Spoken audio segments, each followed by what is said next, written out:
नमस्कार सर।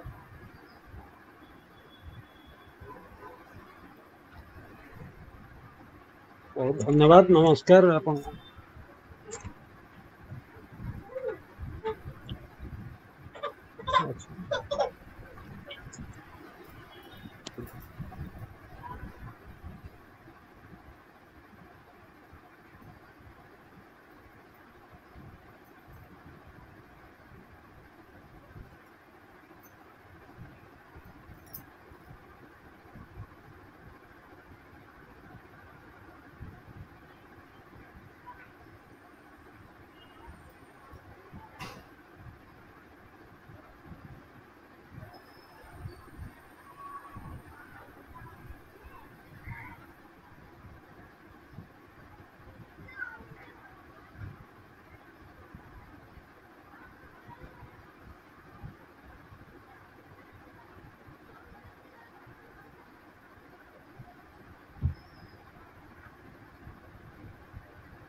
नमस्कार विजयलक्ष्मी अप्पा।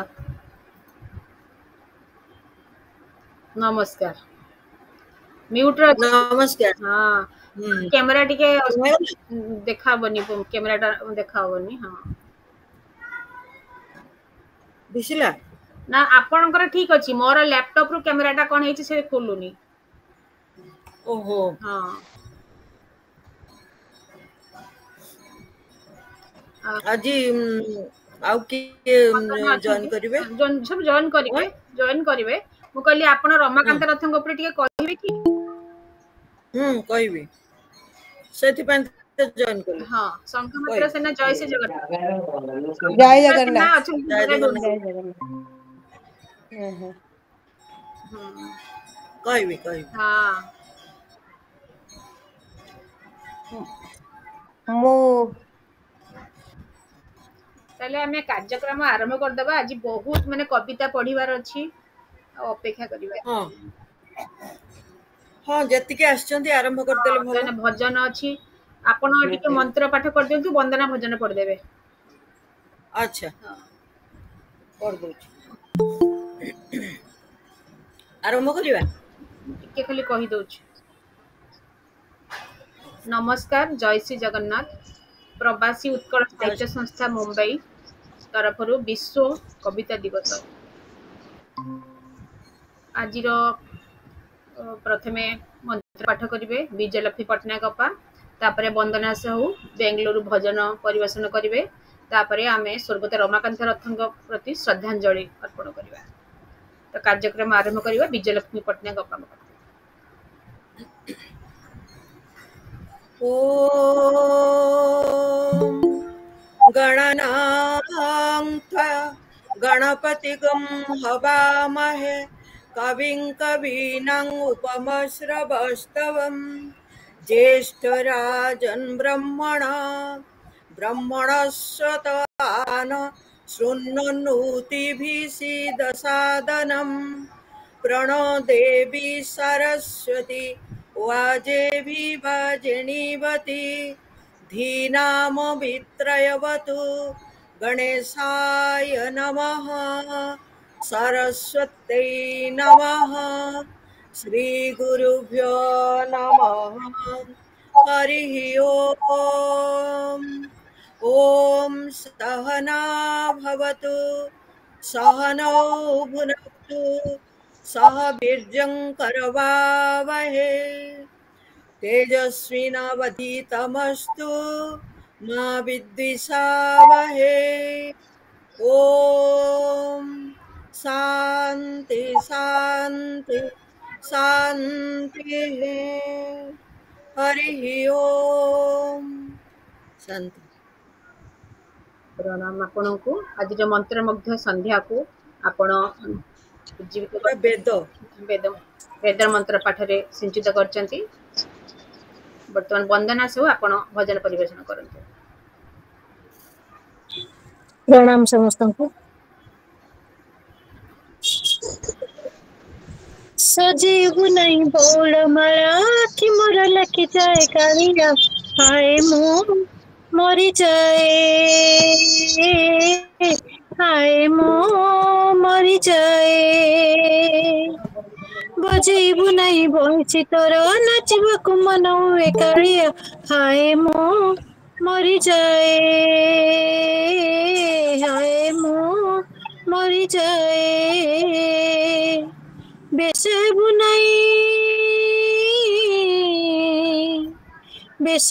नहीं तो बड़ सिंगार कालिया रे नजरे मु जली जाए कालिया छुरी छुरी राति पाए कालिया मन छटपट हुए हाय मु मरी जाए मरी जाए मरी जाए हाय मु मरी जाए हाय मु मरी जाए सजेब नहीं बोल माला कि मोर लखी जाए कालिया हाय मो मरी जाए हाय मो मरी जाए तोर बांको चाहनी देखी किए मन न बिकी रही पारे तोर नाली हस कुतारे किए देखिला परे सही पारे तोर बांको चाहनी देखी किए मन न बिकी रही पारे तोर नाली हस कुतारे किए देखिला परे सही पारे अजीब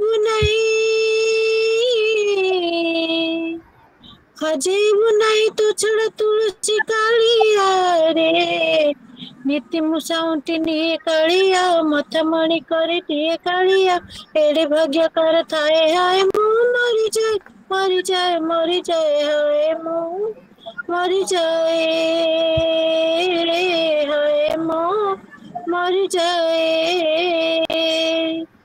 सजीव नहीं बोल मारा कि मोर लाखी जाए कालिया हाय मो मरी जाए हाय मो मरी जाए तोते भला पाइछु जे दुख सहिछु से मला जाए सेई दुख भीतर केते सुख देछु मते जाने की तोते भला पाइछु जे दुख सहिछु से मला जाए सेई दुख भीतर केते सुख देछु मते जाने की सुख दुख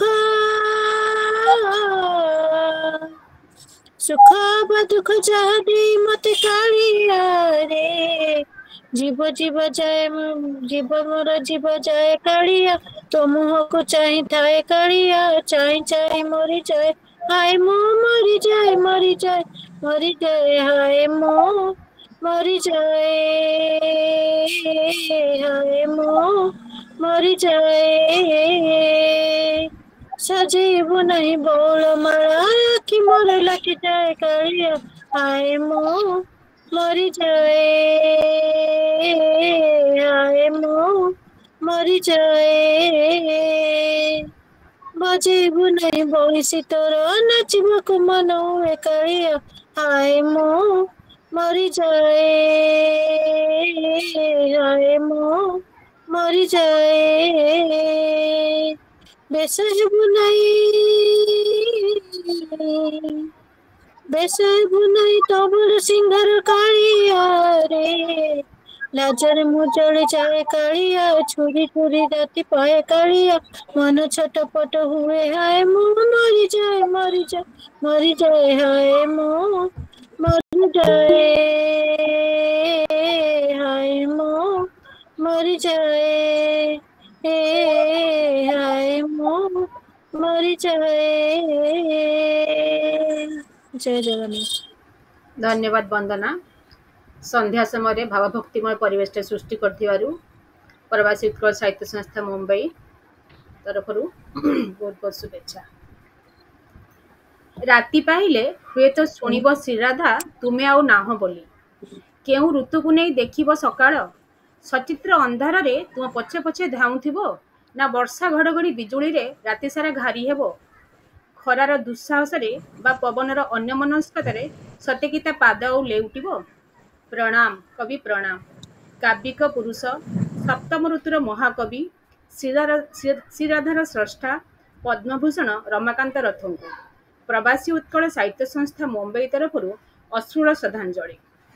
आज आमको रमाकांत रथों कहे विजयलक्ष्मी पट्टनायक अपा अपा आमे केमिति 2 मिनिट नीरव प्रार्थना रखिबा ना केमिति कोन करबा कोन प्रथमे नीरव प्रार्थना रखिबा हाँ। तापरे आमे आरंभ करिबा तो 2 मिनिट पर नीरव प्रार्थना रखिबा।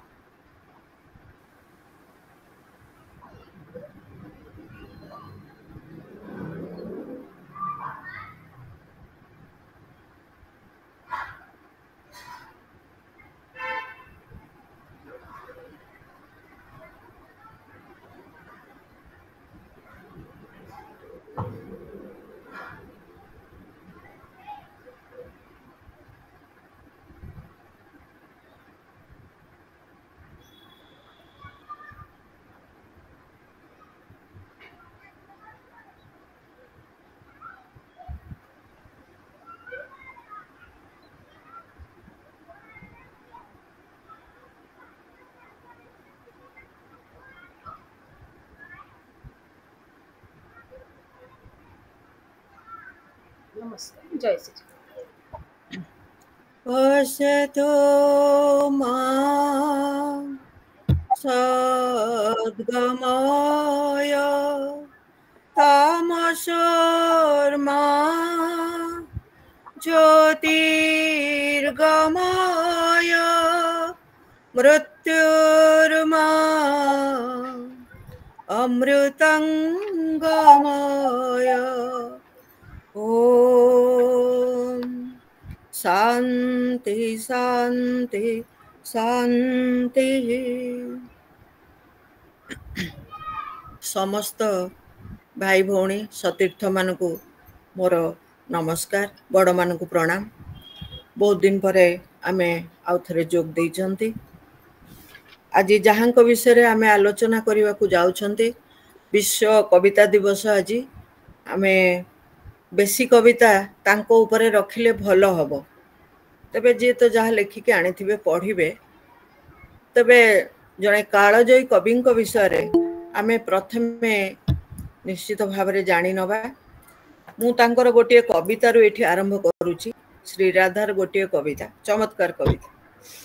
अस्थिरु उत्तारी देली जरी देह सुता देह रेशमर देह निजकु ढांकिबा पाई कारू काम परा आवरण काढ़ी देली मोर असहाय निराभरणता कली तुमकु अर्पण। तमे सर्जी थिबा घोर अंधारे सेठी मुसिना पारेनी देखी मो दीत काल अभ्यास बसत सिना ढांकी दिए मोर लज्जारुण शून्यतार सबु संधि स्थल।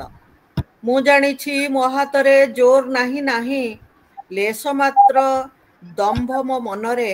मु जानिछि तमे आस दक्षिणा पवन परि पहुँचिबा आगु निकांचन परमायु शिर शिर हुए केउठारे। अंग प्रत्यंगरे किछि स्मृति नाही देख तरा परी मो बयस बढ़े नाही किंबा कमे नाही। तमे आजि आस किंबा आस कल्प कल्पांतर परे तम लागी मोर रोमांच चिरकाल स्थायी। जेते पक्षी जेते थर राबंतु पछके राति पाहिबनी मेघ उहाड़े चंद्रमा बारंबार उंकी मारुथिब ବାରମ୍ବାର ମୋ ଆତ୍ମାର ସମ୍ଭ୍ରମ ନଥିବା, ଯାମିନୀର ଆଦିଅନ୍ତ କ୍ଷୟ ବୃଦ୍ଧି ନଥିବା, ସର୍ବଦା ପ୍ରଥମ ପ୍ରହରଠାକୁ ଫେରି ଯାଉଥିବ। ନଈର ସେ ପାଖେ ଦିନ ହେଲେ ହେଉଥାଉ, ଏଠାରେ କେବଳ ରାତି। ତମେ ଯେତେ ଥର ମତେ ଛୁଅଁ ସେତେ ଥର ବୟପ୍ରାପ୍ତି ହେବା ଉତ୍ସବରେ ମମୃତ୍ୟୁ ମୁଖର। ଚମତ୍କାର କବିତା। ଶ୍ରୀରାଧା କବି, ତାଙ୍କୁ ତ କେବେ ବି କେହି ବି ଭୁଲି ପାରିବେନି। ଏ ପ୍ରକାରର ଗୋଟିଏ ମାତ୍ର କେତୋଟି ବହି ଲେଖିଛନ୍ତି, ବହୁତ ବହି ମଧ୍ୟ ନୁହେଁ। ତଥାପି ସେଇ କାଳଜୟୀ କବିଙ୍କ ବିଷୟରେ ସେ ଶ୍ରୀରାଧା କାହିଁକି ଲେଖିଛନ୍ତି, ତାଙ୍କ ପୃଷ୍ଠବନ୍ଧରେ ସେ କହିଛନ୍ତି। କିନ୍ତୁ ଏ ପୃଷ୍ଠବନ୍ଧ ସାରିବା ପୂର୍ବରୁ, କୃଷ୍ଣ ଚାଲିଯିବା ପରେ, କୃଷ୍ଣଙ୍କ ସହିତ ମିଳନର ସବୁ ସମ୍ଭାବନା ଅତିକ୍ରାନ୍ତ ହୋଇଗଲା ପରେ ରାଧା କିପରି ଅବଶିଷ୍ଟ ପରମାୟୁ ଏକା ଏକା କାଟିଥିବେ, ତାର ଯତ୍ ସାମାନ୍ୟ ଉଲ୍ଲେଖ ଅପ୍ରାସଙ୍ଗିକ ହେବ ନାହିଁ। ସେ ନିଜ ସହିତ ଓ ବୃନ୍ଦାବନର ନଦୀ, ଆକାଶ, ବୃକ୍ଷଲତା ଇତ୍ୟାଦି ସହିତ ଏକାଠି ପଡ଼ି ରହିଥିବେ। କାଳକ୍ରମେ ପ୍ରକୃତି ବି ତାର ସହଚର୍ଯ୍ୟ ଓ ସମଦୁଃଖୀପଣ କମାଇ ଦେଇଥିବ। କେତେ ଦିନ ଯାଏ ସିନା ସେ ଯମୁନାର କୁଳୁ କୁଳୁ ଶବ୍ଦରେ କୃଷ୍ଣଙ୍କର ସ୍ୱର ଶୁଣିଥିବେ, ପ୍ରତ୍ୟେକ କୁଞ୍ଜରେ ତାଙ୍କର ମୂର୍ତ୍ତି ଦେଖିଥିବେ, ପତ୍ର ଭିତରେ ପବନ ଶିରଶିର ହେଲା ବେଳେ ଚମକି ପଡ଼ିଥିବେ, ଅନ୍ଧାର ଭିତରେ ଅନିର୍ବଚନୀୟ ରହସ୍ୟ ଓ ଅନିର୍ବଚନୀୟ ସୁଖର ବାଟ ଚାହିଁ ବସିଥିବେ। କିନ୍ତୁ କାଳକ୍ରମେ ପ୍ରକୃତି ସବୁ ତାତ୍ପର୍ଯ୍ୟ ହରାଇ ବସିଥିବ ଓ ନଦୀ, ମେଘ, ଫୁଲ, ଜହ୍ନ ଇତ୍ୟାଦି ପୁଣି ପୂର୍ବ ପରି ନିର୍ଜୀବ ଜଡ଼ ପଦାର୍ଥ ପାଲଟି ଯାଇଥିବେ। ମଣିଷମାନେ ତ ଆଗରୁ ଅବାନ୍ତର ହୋଇ ସମସ୍ତଙ୍କୁ ନମସ୍କାର। ହଁ ନମସ୍କାର। ମଣିଷମାନେ ତ ଆଗରୁ ଅବାନ୍ତର ହୋଇ ସାରିଥିଲେ, ପରେ ପ୍ରକୃତି ବି ତାଙ୍କଠାରୁ ଦୂରେଇ ଯାଇଥିବ ଓ ସେ ପୁରାପୁରି ଏକୁଟିଆ ହୋଇ ରହି ଯାଇଥିବେ। ଲୋକଙ୍କ ଭିତରେ ଓ ପ୍ରକୃତି ଭିତରେ ଚଳପ୍ରଚଳ ହେଉଥିବେ, ଅଥଚ କାହାରି ସହିତ ତାଙ୍କର କିଛି ବି ସମ୍ପର୍କ ନଥିବ। ତାହେଲେ କ'ଣ ସେ ଖୁବ୍ ଦୁଃଖରେ ଜୀବନ ଅତିବାହିତ କରିଥିଲେ? ବୋଧହୁଏ ନୁହେଁ। ଯେହେତୁ ସୁଖ ଲୋଡ଼ିବାର ଅଭ୍ୟାସ ସେ ବହୁତ ଦିନରୁ ଛାଡ଼ି ସାରିଥିଲେ। ଯେଉଁମାନେ ଜୀବନରେ ସୁଖ ଲୋଡ଼ୁଥାନ୍ତି, ସୁଖ ନ ମିଳିଲେ ସେମାନେ ହିଁ ଭାଙ୍ଗି ପଡ଼ନ୍ତି। ଯେଉଁମାନଙ୍କର ଲକ୍ଷ୍ୟ ଅଲଗା, ସୁଖ ମିଳିଲେ ସେମାନେ ଅଭିଭୂତ ହୋଇ ପଡ଼ନ୍ତି ନାହିଁ, କି ନ ମିଳିଲେ ଅତି ସରଳ, ଅତି ଅପ୍ରାପ୍ତ ବୟସ୍କ ହତାଶାରେ ବିଳାପ କରନ୍ତି ନାହିଁ। ସେମାନେ ହୁଏତ ଏକ ପ୍ରକାର ଶୂନ୍ୟତା ଅନୁଭବ କରନ୍ତି, ଯେଉଁ ଶୂନ୍ୟତା ନିର୍ଗୁଣ ହୋଇଯାଏ, ସୁଖ ଦୁଃଖ ଇତ୍ୟାଦି ଅନୁଭବ କରେ ନାହିଁ। ପୁରାଣ ଓ କିମ୍ବଦନ୍ତୀରେ ରାଧା ଯଥାର୍ଥରେ ଦେବୀ ବୋଲି ସ୍ୱୀକୃତ ଯେହେତୁ, ଦେବଦେବୀ ମାନେ ହିଁ ମନର ସ୍ପୃହା ନଥାଇ ରହିପାରନ୍ତି, ସମୟ ବାହାରେ ରହିପାରନ୍ତି, ଶୂନ୍ୟତା ଭିତରେ ବି ରହିପାରନ୍ତି। ଦେବୀ ନହେଲେ ସାରା ବ୍ରହ୍ମାଣ୍ଡର ଉଦାସୀନତା ସତ୍ତ୍ୱେ, ନିଜ ଭିତରେ ଭବିଷ୍ୟତ ଠାରୁ କିଛି ପାଇବାର ନାହିଁ ବୋଲି ଏକ ନିରନ୍ତର ବିଳାପ ଧ୍ୱନି ଶୁଣିବା ସତ୍ତ୍ୱେ, କିଏ ପ୍ରତିଦିନ ନଈକୁ ଗାଧୋଇବାକୁ ବା ପାଣି ଆଣିବାକୁ ଯାଉଥିବ, ଦୁଧ ଦହି ବିକୁଥିବ, ଅନ୍ୟମାନଙ୍କ ପରି ଅନେକ ସଂଖ୍ୟକ ଧରାବନ୍ଧା କାମ ବି କରି ଚାଲିଥିବ? ସେ ଯଦି ଦେବୀ, ସେ ସୁଖୀ କି ଅସୁଖୀ ଜାଣିବା ସମ୍ଭବ ନୁହେଁ। ସେ ସୁଖୀ ନୁହନ୍ତି କି ଅସୁଖୀ ନୁହନ୍ତି, ବା ଏକାଧାରରେ ସୁଖୀ ଓ ସୁଖୀ, ଓ ତା ଛଡ଼ା ବି ଆହୁରି ଅନେକ କିଛି ଆମର ସେ ସବୁଙ୍କର ଶିଖନ୍ତି। ଏଠି ଆମେ ସେଇ କବିଙ୍କ ବିଷୟରେ ଟିକେ ଆଲୋଚନା କରିବାକୁ ନିଶ୍ଚୟ ଯିବା, ଯେ କି ଯାହାର ସେଇଦିନ ମୃତ୍ୟୁ ହେଇଥିଲା, ଯୋଉ ରବିବାର ସେ ମରିବେ ବୋଲି କହିଥିଲେ କବିତାରେ, ସପ୍ତମ ଋତୁରେ, ସେଇ ରବିବାର ଦିନ ହିଁ ତାଙ୍କର ମୃତ୍ୟୁ ଘଟିଛି। ଜନ୍ମ 13 ଡିସେମ୍ବର 1934, ତିରୋଧାନ 16 ମାର୍ଚ୍ଚ 2025।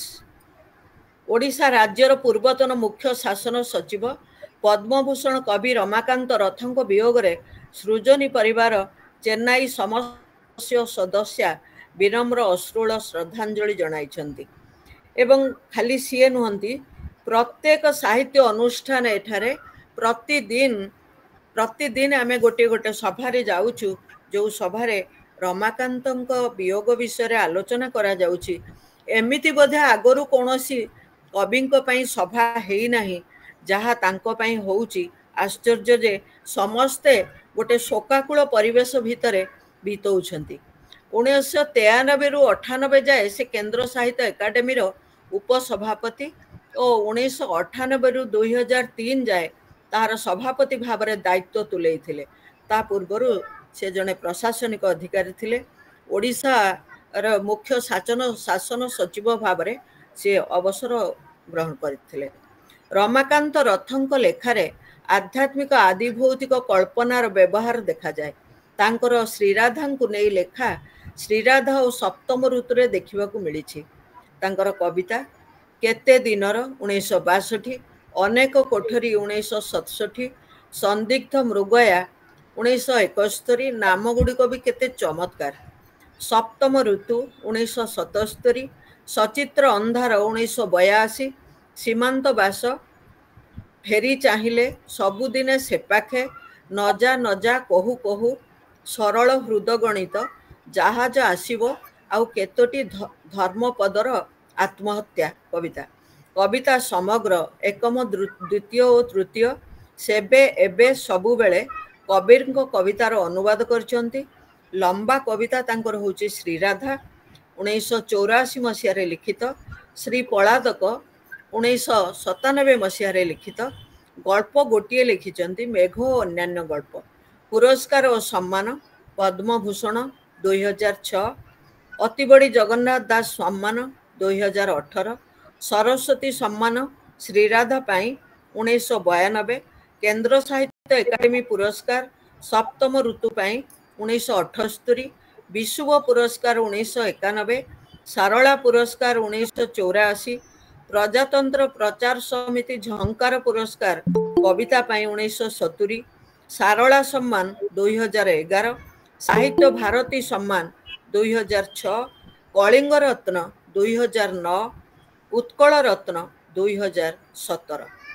एहीपरि तांको कवितार शेष नाही एवं एते चमत्कार तांकर कविता गुड़िक से कविताटी मु पढ़ी देकरी वक्तव्य शेष करी। मोर कविता पछरे मु कौन पिंधिबी मोर शेष दिन। मृत्यु चेतना रे प्राय 10-15 वर्ष धरी एबे मृत्यु चेतना रे से गोटे कविता लिखुले। जेकोसी जगार तांकर कविता पढ़ंतु मृत्यु चेतना ही तांको ग्रास करी जाइथिला। मु कौन पिंधिबी मोर शेष दिन, जदि हाफ पैंट पिंधिबी ताहेले बोधे देखा जीवी खेलुआड़ परी। लोके देखिबे जे शेष मुहूर्त जाए मु बेपरुआ थिली, मन फूर्ति थिला, भय शोचना नथिला। खेल भितरे सतेबा जीवनटा थिला मोर विश्राम समय। किंतु जदि धोती पिंधे ताहेले हुए तो लोके भाबिबे जे शेष निश्वास जाए मु खुशी मिजाज रे थिली। मृत्यु थिला एक रविवार। आश्चर्य घटना जे तांका मृत्यु विषय मध्य से गोटे रविवार हेबो बोली लिखिथिले, जोटा कि ठीक से रविवार दिन ही हेइथिला 16 तारिख। बाहर सिनेमा गीत ओ घर भितरे चा और सिगरेट एवं गपसप दुनिया जाकर मु मो शेष दिन जदि सूट पिंधे तेबे दुनिया भाबिबो मते निधड़क शौखीन साहेब। अबा केते काम परी मृत्यु मोर एक काम। सेथिपाई पछगुंचा नाही किंबा अजथा व्यस्तता नाही, नाही बा अपरिपक्व विमर्शता नाही। मोर वेशभूषा जहा हेउ पछे अन्य एक मृत्यु हेबो मो मरिबा दिन। चमत्कार कविता एवं आपण माने समस्ते तांको विषय बहुत आलोचना ए भितरे सुनी सारिबेनी। तेणु समस्त को मोर अनुरोध जे समस्ते वर्तमान मैत्री सभा को परिचालना करंतु एवं रमाकांत रथंक विषय रे आ अधिक किछि यदि केही जानिचंती कहंतु। मोर निजर गोटे अनुभूति रही। 1995 मसीह रे मोर गोटे प्रथम अनुवाद बही छपा हेइथिला। एटा छापिथिले फ्रेंड्स पब्लिशर्स, जोटा कि तस्लिमा नसरीन कर नष्ट झियर नष्ट गद्य, जोटा नष्ट मेयर नष्ट गद्य बंगला रे थिला। विवादीय कविता लेखिका सेते बेले से थिले। तार परवर्ती समय रे जे मोर जेते बेले वाणीविहार रे गोटे वर्कशॉप रे आमे जोग देइथिलु। 45 जन आमे जोग देइथिलु। ସେଥି ଭିତରୁ ଯୋଉ ବହି ଗୁଡ଼ିକ ଆମେ ଅନୁବାଦ କରିଥିଲୁ ସେଟା କେନ୍ଦ୍ର ସାହିତ୍ୟ ଏକାଡେମୀଙ୍କ ଦ୍ୱାରା କରାଯାଉଥିଲା ଏବଂ ତା ଭିତରେ ମୋର ଗୋଟେ ବହି ବାହାରିଛି କେନ୍ଦ୍ର ସାହିତ୍ୟ ଏକାଡେମୀ ଯୋଉଟାକୁ ଛାପିଛନ୍ତି ନିର୍ମଳ ବର୍ମାଙ୍କର କୁଆ ଓ କଳାପାଣି। ସେ ବହିଟି ଯେତେବେଳେ ମୋର ଛପା ହେଇନଥିଲା ସେତେବେଳେ ମୁଁ ତାଙ୍କ ଘରକୁ ଦିନେ ଯାଇଥିଲି। ସେ ସେତେବେଳେ ସାହିତ୍ୟ ଏକାଡେମୀର ସଭାପତି ଥିଲେ ଏବଂ ଆମେ ଯୋଉ ସତ୍ୟସାଇ ସମିତିକୁ ଯାଉ ତା ସାମ୍ନାଟା ହେଉଛି ତାଙ୍କର ଘର। ତେଣୁ ତାଙ୍କ ଘରକୁ ମୁଁ ଯାଇକି ତାଙ୍କୁ ଯେତେବେଳେ କହିଲି ସେ କହିଲେ ନାଇଁ ଏଇଟା ପ୍ରୋସେସରେ ଅଛି, ଏ ଭିତରେ ହେଇଯିବ। ଏବଂ ସେ ବହିଟି ଛପା ହେଇଗଲା ପରେ ମୁଁ ଆଉଥରେ ତାଙ୍କ ଘରକୁ ଯାଇଥିଲି। ତାଙ୍କର ବ୍ୟବହାର ଏତେ ଚମତ୍କାର, ଏତେ ସ୍ନେହୀ ଏବଂ ମୁଁ ତାଙ୍କ ପାଦ ଛୁଇଁ ପ୍ରଣାମ କରିଥିଲି ଏବଂ ମୋତେ ଆଶୀର୍ବାଦ କରିଥିଲେ। ଏବଂ ତାରି ବିଷୟରେ ମଧ୍ୟ ତାଙ୍କ ବିଷୟରେ ମୁଁ ଗୋଟେ କବିତା ଲେଖିଥିଲି ଯେ ତମେ ହିଁ ଈଶ୍ୱର। ଏମିତି ଗୋଟେ କବିତା ମୋତେ ଭଲ ଲାଗିଥିଲା ତାଙ୍କର ବ୍ୟବହାର ବୋଲି ମୁଁ ଲେଖିଥିଲି। ସେ ବହିଟି ମଧ୍ୟ ମୋର ଗୋଟେ କବିତା ବହି, ମୁଁ ତାକୁ ନେଇକରି ତାଙ୍କ ପାଖକୁ ଆଉଥରେ ଯାଇଥିଲି। ବହୁତ ଖୁସି ହେଇଥିଲେ ଏବଂ ଆଶୀର୍ବାଦ ମଧ୍ୟ କରିଥିଲେ। ତେଣୁ ଆପଣମାନେ ବର୍ତ୍ତମାନ ମୈତ୍ରେୟୀ ତମେ ବର୍ତ୍ତମାନ ମଞ୍ଚ ତୁମର ଏବଂ କେମିତି କର। ଧନ୍ୟବାଦ। ନମସ୍କାର। ଆପଣଙ୍କର ଆଲୋଚନାର ପରିସର ବହୁତ ବ୍ୟାପକ ଥିଲା। ସତରେ ସେ ଥିଲେ ଯୁଗ ସ୍ରଷ୍ଟା, କାବ୍ୟିକ ପୁରୁଷ, ଶିରଧାର ସ୍ରଷ୍ଟା। ତାଙ୍କ ରଚନା ପାଇଁ, ତାଙ୍କ କଲମର ସିଦ୍ଧତା ପାଇଁ ତାଙ୍କୁ ବିଭିନ୍ନ ଆଡୁ ସମ୍ମାନିତ କରାଯାଇଥିଲା। ସେ ଥିଲେ ସପ୍ତମ ଋତୁର ମହାକବି, ମହାନ ସାହିତ୍ୟିକ, ଦକ୍ଷ ପ୍ରଶାସକ, ପଦ୍ମଭୂଷଣ ସ୍ୱର୍ଗତ ରମାକାନ୍ତ ରଥ। ପୁଣି ଥରେ ପ୍ରଣାମ ଆପଣଙ୍କୁ କବି, ପ୍ରଣାମ ଆପଣଙ୍କୁ। ପ୍ରବାସୀ ଉତ୍କଳ ସାହିତ୍ୟ ସଂସ୍ଥା ତରଫରୁ ପୁଣି ଥରେ ଅଶ୍ରୁଳ ଶ୍ରଦ୍ଧାଞ୍ଜଳି। ବର୍ତ୍ତମାନ କବିତା ପାଠରେ ଯିବା। ଡକ୍ଟର ଅରୁନ୍ଧତୀ ମହାନ୍ତି କବିତା ପାଠ କରିବେ।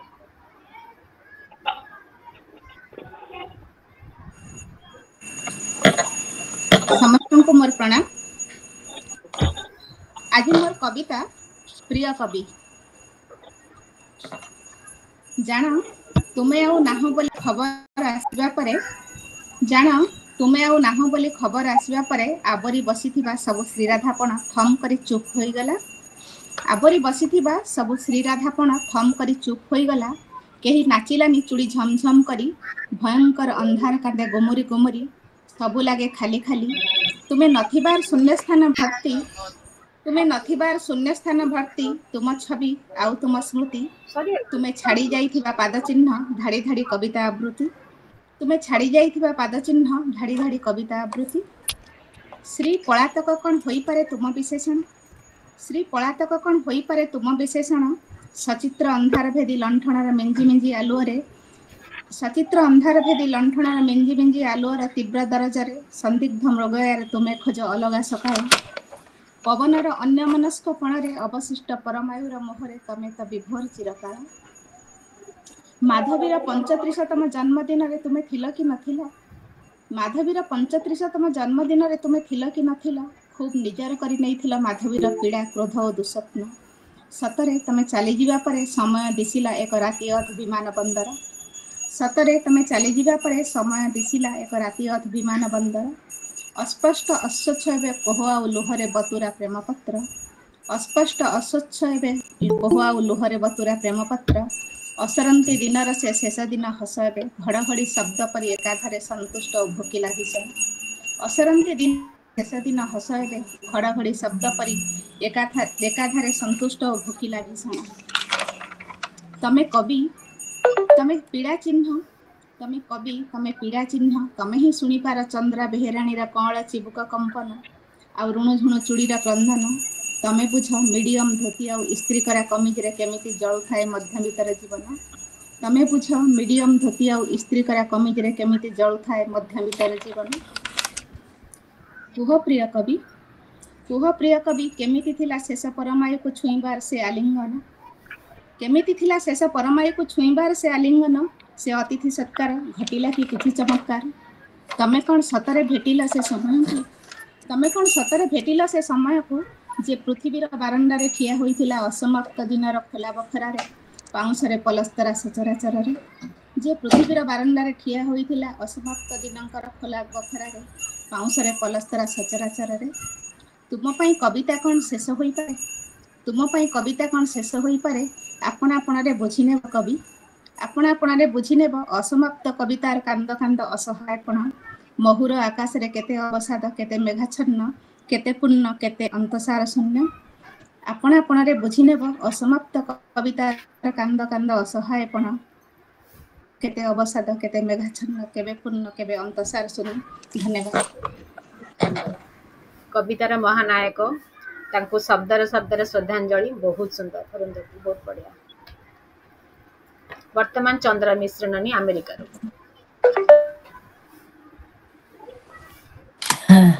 ଓକେ, ସମସ୍ତଙ୍କୁ ଏଠୁ ନମସ୍କାର। ଆଉ ଆଜିର କବିତା ଦିବସରେ ସମସ୍ତେ ତ କବି ରମାକାନ୍ତ ରଥଙ୍କ ବିଷୟରେ କହୁଛନ୍ତି।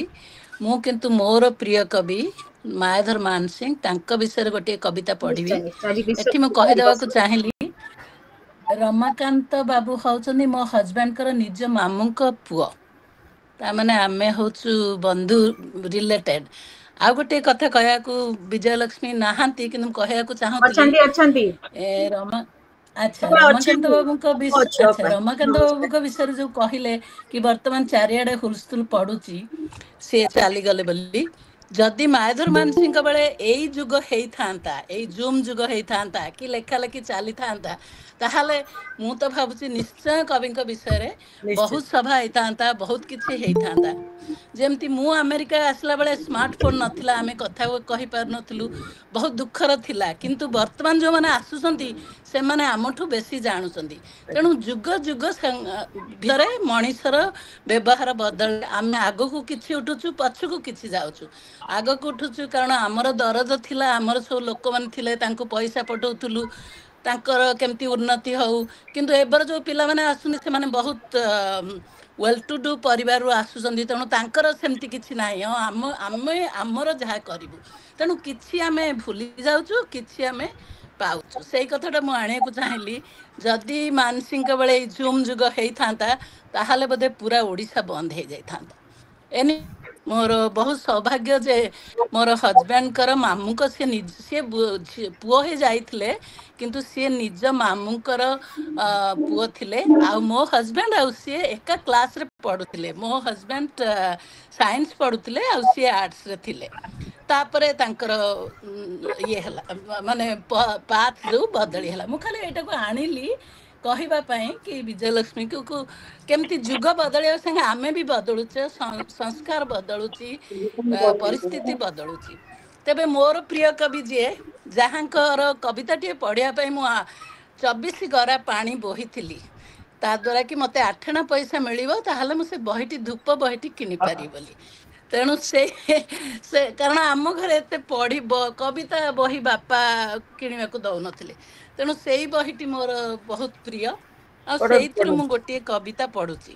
ଏଇ କବିତାର ସହକବି। ଶୀର୍ଷକ ହେଲା, ଜଣେ ମତେ ଭଲ ପାଏ, ଦୁର୍ଦିନେ ପ୍ରାଣ ଆଉ ଡର ନାହିଁ ପାଏ, ଜାଣିଲିଣି ଯେଣୁ ଜଣେ କେହି ଭଲ ପାଏ, ଜାଣିଲିନି ଯେଣୁ ଜଣେ କେହି ଭଲ ପାଏ, ଥାଉ ସେ ସୁଦୂରେ ଲକ୍ଷ ଯୋଜନ ପାରେ, ବନ୍ଦିନୀ କାରାଗୃହେ ଅନ୍ଧକାରେ, ବାଜେ ମୋର ଏଇ ହୃଦୟର ଏକଠାଏ, କେଜାଣି କାହିଁକି ପ୍ରିୟତମ ସମ ମତେ ସେ ଗୋ ଭଲ ପାଏ, ମତେ ସେ ଗୋ ଭଲ ପାଏ। ଗୃହିଣୀ ସେ ତାର ଜଞ୍ଜାଳ ଶତ ଶତ, ଗୃହିଣୀ ସେ ତାର ଜଞ୍ଜାଳ ଶତ ଶତ, ମାନିବାକୁ ହୁଏ ବହୁଜନ ମନରଥ, ତଥାପି ପାଇଲେ କ୍ଷଣକର ଅବସର, ଘରଣୀର ଘୋର ଜଞ୍ଜାଳୁ ଦିବସର, ନୀର ତେଜି ଥରେ ପୋଛି ଦିଏ ମୋହ ଲାଗି, ନୀର ତେଜି ଥରେ ପୋଛି ନିଏ ମୋହ ଲାଗି, ଦେବତାଠୁ ନିଏ ମୋର ମଙ୍ଗଳ ମାଗି, ମୋହ କଥା ଭାବି ଶୟନେ ନିଦ୍ରା ଯାଏ, କେଜାଣି କାହିଁକି ବିଶାଳ ଜଗତେ ମତେ ଏତେ ଭଲ ପାଏ, ମତେ ଏତେ ଭଲ ପାଏ।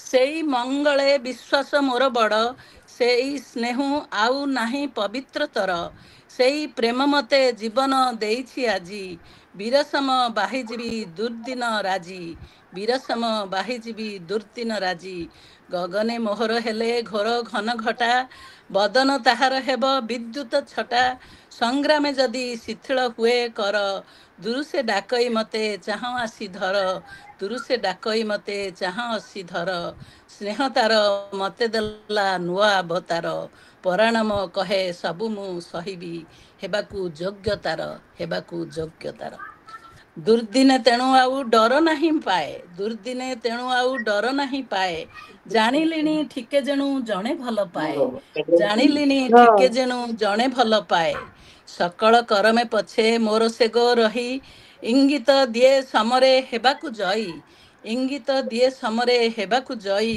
ସଚିବ ସେ ମୋର ଜନନୀ ଭଗିନୀ ପ୍ରିୟା ସବୁ ରୂପେ ସବୁ ଭାବେ ସେ କିଣିଲା ହିଆ ସବୁ ରୂପେ ସବୁ ଭାବେ ସେ କିଣିଲା ହିଆ ତାହାରି କଥା ମୁଁ ଭାବୁଥାଏ ଗାଉଥାଏ ଲାଜ ନାହିଁ ମୋର ଡର ନାହିଁ ମୋର ସେ ଯେ ମତେ ଭଲ ପାଏ ସେ ଯେ ମତେ ଭଲ ପାଏ।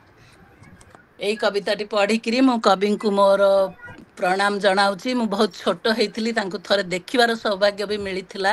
କାରଣ ମୋର ଭିଣେଇ ଥିଲେ ଡକ୍ଟର କୁଞ୍ଜ ବିହାରୀ ଦାସ, ଯେଉଁମାନେ ପୁରୁଣା ଲୋକ ଜାଣିଥିବେ।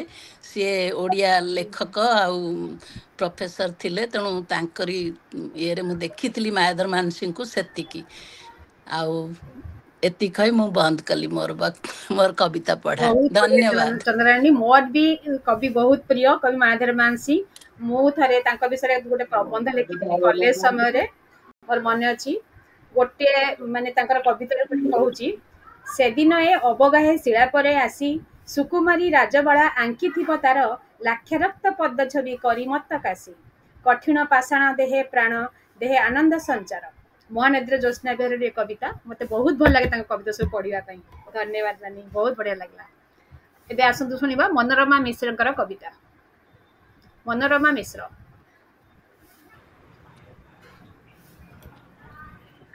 ଶୁଭ ସନ୍ଧ୍ୟା।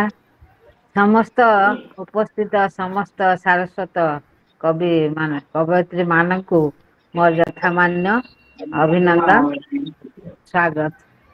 ପ୍ରଥମେ ମୁଁ ରମାକାନ୍ତ ପଦ୍ମଭୂଷଣ ରମାକାନ୍ତ ରଥଙ୍କୁ ମୋର ଶ୍ରଦ୍ଧାଞ୍ଜଳି ଜ୍ଞାପନ କରୁଛି। ତାପରେ ମୁଁ ମୋର କବିତା, ସିଏ ଯୋଉ କବିତା ପଢିଥିଲେ ନିଜେ, ତାଙ୍କରି କବିତା ମୁଁ ପଢୁଛି। ତାଙ୍କର କବିତା ହଉଛି ଶ୍ରୀକୃଷ୍ଣଙ୍କର ଦେହାନ୍ତ ହେଇଯାଇଛି, ସେଇ ଖବର ପାଇକି ରାଧାଙ୍କର କଣ ପ୍ରତିକ୍ରିୟା ହେଇଛି। ଶୁଭୁଛି ନା ମୋ କଥା ହଁ ସମସ୍ତେ? ହଁ ରାଧାଙ୍କର କଣ ପ୍ରତିକ୍ରିୟା ହେଇଛି ସେଇଟା ମୁଁ ପଢୁଛି। ତୁମେ ଆଉ ନାହଁ ବୋଲି ଖବର ଆସିଛି, ତୁମେ ଆଉ ନାହଁ ବୋଲି ଖବର ଆସିଛି। ମୁଁ ତୁମର ଅନ୍ୟତମ ବିଧବା ନୁହେଁ କି ତୁମ ଶବ ପଛେ ପଛେ ଯାଉଥିବା ଲୋକଙ୍କ ଭିତରୁ ଜଣେ ନୁହେଁ। ତୁମର ଶବ ତ ବହୁ ଦୂର ବୃନ୍ଦାବନ ଠାରୁ। ସୁନ୍ଥାରେ ସିନ୍ଦୁର ମୋର ଏବେ ଏବେ ଏବେ ବେଶୀ ଲାଲ ଦିଶେ। ଲୋକଙ୍କ ବିନୋଦ ପାଇଁ ନାଚିବା କୁଦିବା ଛାଡ଼ି ଦେଇ ଆସ ବର ବେଶେ। ଲୋକଙ୍କ ବିନୋଦ ପାଇଁ ନାଚିବା କୁଦିବା ଛାଡ଼ି ଦେଇ ଆସ ବର ବେଶେ। କନ୍ୟା ପରି ମୁଁ ପିନ୍ଧିଛି ଅଳଙ୍କାର ପାଟ ପିତାମ୍ବରୀ, ଯେତେ ଯେତେ ଥଟା ଅପଯଶର ସବୁରି ଜବାବ ଦେବି ଚୁଡ଼ି ଝମଝମ କରି। ତୁମେ ଆଉ ନୁହଁ କାହା ପିତା ପୁତ୍ର ସ୍ୱାମୀ, ଆମର ବିଦାୟ ଦିନ ପୂର୍ବ ରାତି ପରି ତୁମେ ଆଜି ଶୁଦ୍ଧ ଚଗଲାମି। ଧନୀ ପରି ଚିଗୁଲାଅ, ଛୁଇଁ ଦିଅ କୁମାରୀ ମୋ କୁମାରୀ ନିର୍ଜନତାପଣକୁ। କାନ୍ଦିବାକୁ ଗଲାବେଳେ କୁତୁ କୁତୁ କର ମୋ ନିଷ୍ପନ୍ଦ ଚାହିଁ ରହିବାକୁ। ଜୁଇରେ ସ୍ଥାପନ କରି ତମର ଶରୀର ସେମାନେ ଦେଖିବେ ନିଆଁ ଜାଳି ଦେଇଯାଏ। ଯେତେକ ସମ୍ପର୍କ ଥିଲା ତୁମର ଆଉ ତାଙ୍କର ଘରକୁ ଫେରିବେ ପୁଣି ଦିନାକେତେ ପରେ ତମେ ଆଉ ନଥିବାର ଶୂନ୍ୟ ସ୍ଥାନ ପୂର୍ଣ୍ଣ କରୁଥିବ ତମର ସ୍ମୃତି ସମେତ ନାନାଦି କଥାର। ମୁଁ କିନ୍ତୁ ପାରୁନି ଆଉ ରୋକି ମୋର ଆଉ ସୁଖ ସନ୍ତୋଷକୁ। ତୁମେ ଯଦି ତାଙ୍କ ପରି ନ ମରିଥାନ୍ତି, ମୁଁ ଗୋଟାପଣେ ପାଇଥାନ୍ତି କିପରି ତୁମକୁ। କାହାରିକୁ ଜଣା ନାହିଁ ତୁମେ ଅଛ, ତେଣୁ ମୁଁ ନଈକୁ ଆସିବା ବାଟରେ ପଛେ ପଛେ ଆସିବେନି କେହି। ତେଣୁ ମୁଁ ନଈକୁ ଆସିବା ବାଟରେ ପଛେ ପଛେ ଆସିବେନି କେହି। ସେମାନେ ସମସ୍ତେ ମୋତେ ଭୁଲିଯିବେ କିମ୍ବା ଶୋଇଥିବେ ଅଚେତନ ହୋଇ। ଯେତେବେଳେ ମୁଁ ତୁମକୁ ଭିଡ଼ି ଧରିଥିବି ମୋ ଛାତିରେ, ଯେତେବେଳେ ମୋ ସର୍ବାଙ୍ଗ ସାରା ତୁମ ହାତ ବୁଲି ଯାଉଥିବ, ଯେତେବେଳେ ବାଧା ଦେବା କିମ୍ବା ପଦେ କଥା କହିବାକୁ ମୋର ଆଉ ସାମର୍ଥ୍ୟ ନଥିବ, ଯେତେବେଳେ ମରିକରି ବଞ୍ଚିବା ଅଥଚ ଯିବା ବି ପୁରା ଅସମ୍ଭବ, ଯେତେବେଳେ ମରିକରି ବଞ୍ଚିବା ଅଥଚ ଯିବା ବି ପୁରା ଅସମ୍ଭବ। ପୁଣି ଆଉ ଥରେ ରମାକାନ୍ତ ରଥଙ୍କୁ ପ୍ରଣାମ କରୁଛି। ମୋ କବିତା ସାରିଲା। ଏଇଟା ହଉଛି ତାଙ୍କର ପ୍ରତିକ୍ରିୟା, ରାଧାଙ୍କ ହିସାବରେ ସେ ପ୍ରତିକ୍ରିୟା କରିଛନ୍ତି ତାଙ୍କ ଶିଳାଧାର କବିତାରେ। ସେଥିରେ ତାଙ୍କର ସାହିତ୍ୟିକ ଜଗତରେ ଯୋଉ ଶୂନ୍ୟ ସ୍ଥାନ ତାହା କେବଳ ତାଙ୍କର କବିତା ହିଁ ପୂରଣ କରିପାରିବ। ସେଇଟା ହିଁ ଆମମାନଙ୍କ ପାଇଁ ଯଥେଷ୍ଟ ସାନ୍ତ୍ୱନା। ପୁଣି ଥରେ କବିଙ୍କୁ ପ୍ରଣାମ ଜଣାଇ ଆଜିର କାର୍ଯ୍ୟକ୍ରମ ଆଗକୁ ନେବା। ବର୍ତ୍ତମାନ ଅଛନ୍ତି ସଂଘମିତ୍ରା ସେନା ଡେରାଡୁନରୁ, କବିତା ପଢ଼ିବେ। ଜୟ ଜଗନ୍ନାଥ। ସମସ୍ତ ଉପସ୍ଥିତ କବି ଓ କବୟିତ୍ରୀ ମାନଙ୍କୁ ମୋର ବିଶେଷ ନମସ୍କାର। ଆଉ ଡକ୍ଟର ରମାକାନ୍ତ ରଥଙ୍କର ବିୟୋଗରେ ମୋର ଶ୍ରଦ୍ଧାଞ୍ଜଳି ଅର୍ପଣ କରି କବିତା ଦିବସ ଅବସରରେ ମୁଁ ଏକ କବିତା ଗାନ କରୁଛି। ତାର ଶୀର୍ଷକ ଯାହା ଦିଆଯାଇଥିଲା, ଆସ ଆମେ ଏକଜୁଟ ହେବା। ଉଠ କଙ୍କାଳ ଛିନ୍ନ ଶୃଙ୍ଖଳ ଆହ୍ୱାନ ଦେଇ କରିଥିଲେ ଓଡ଼ିଆ ଜାତିକୁ ଉଜାଗର। କାହୁଁ ଗଲା ସେଇ ଏକଜୁଟ ତାତି, ବାଣୀ ହୋଇଗଲା ଛାର।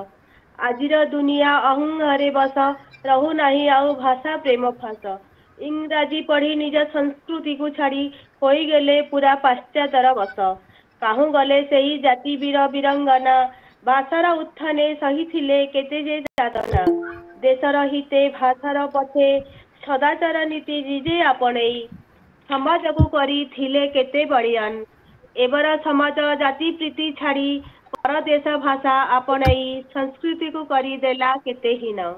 ଏହି ଦେଶେ ପରା ଚଣ୍ଡାଶୋକରୁ ହୋଇଥିଲା ଅଶୋକ, ଏହି ଦେଶ ପରା ବିଶ୍ୱ ନିୟନ୍ତା ଚକାବଦନର ଦେଶ। ଆମେରେ ଓଡ଼ିଆ ସବୁଠୁ ବଢ଼ିଆ, ଏହି ପଣ କରି ଆସ ଆମେ ଏକଜୁଟ ହେବା। ଉତ୍କଳ ମାତାକୁ ବନ୍ଦନା କରି କଳିଙ୍ଗ ଦେଶର ଗୌରବ ଫେରାଇ, ସମଗ୍ର ବିଶ୍ୱରେ ନିଜର ଟେକ ରଖିବା। ଏତିକି କହି ମୁଁ ମୋର କବିତାଟି ଶେଷ କରୁଛି। ବହୁତ ସୁନ୍ଦର ସଂଘମିତ୍ରା, ବହୁତ ସୁନ୍ଦର। ବହୁତ ସୁନ୍ଦର। ଏବେ ଧନ୍ୟବାଦ। ଅମ୍ବିକା ସ୍ୱାଇଁ ଆପଣଙ୍କ କବିତା ପଢ଼ନ୍ତୁ।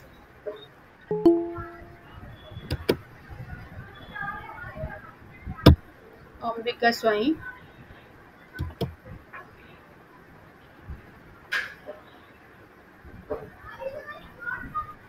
ଜୟ ଜଗନ୍ନାଥ। ସମସ୍ତଙ୍କୁ ମୋର ସାରଥିକ ନମସ୍କାର। ଶୁଭୁଛି ନା? ହଁ ହଁ ଶୁଭୁଛି? ହଁ ଶୁଭୁଛି। ଆଜ୍ଞା, ଠିକ ଅଛି। ମୁଁ ପ୍ରଥମେ ଆମର ମହାନ କବି ପଦ୍ମଭୂଷଣ ରମାକାନ୍ତ ରଥଙ୍କୁ କୋଟି କୋଟି ପ୍ରଣାମ ଜଣାଉଛି ଏବଂ ଗଭୀର ଶ୍ରଦ୍ଧାଞ୍ଜଳି ଅର୍ପଣ କରୁଛି। ଆଜି ତ ଅନେକ କଥା ଆମେ ଶୁଣିଲେଣି ତାଙ୍କ ବିଷୟରେ। ଆମର ଅପା କହିଛନ୍ତି, ଆଉ ଅନ୍ୟମାନେ ବି ପଢିଛନ୍ତି କବିତା। କିନ୍ତୁ ଯେହେତୁ ଆଜି କବିତା ଦିବସ ବୋଲି ଆପଣମାନେ ତ ସେଥିପାଇଁ ବୋଧେ ସ୍ପେଶାଲ ପ୍ରୋଗ୍ରାମ କରିଛନ୍ତି। ସେଥିପାଇଁ କବିତା ଉପରେ ମୁଁ ଗୋଟେ କବିତାଟି ପଢିବି। ଶବ୍ଦ ମାନେ ବଡ ମନୁଆ। ସତରେ ଏ ଶବ୍ଦ ମାନେ ବଡ ମନୁଆ, ସତରେ ଏ ଶବ୍ଦ ମାନେ ବଡ ମନୁଆ। ମନ ହେଲେ ଫୁଲର ପାଖୁଡା ପରି ଝରି ଆସନ୍ତି ଝରଝର। ବାସ ଚହଟେଇ ମହକେଇ ଦିଅନ୍ତି ଚାରିଆଡ। ସୁନ୍ଦର ପରିପାଟିରେ ଶବ୍ଦକୁ ସଜେଇ ଦିଏ କବିଟିଏ। ସୁନ୍ଦର ପରିପାଟିରେ ସଜେଇ ଦିଏ କବିଟିଏ।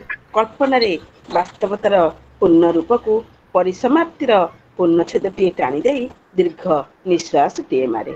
ମନରେ ଭରିଯାଏ ତାର ଅସରନ୍ତି ପୁଲକ, ମନରେ ଭରିଯାଏ ତାର ଅସରନ୍ତି ପୁଲକ।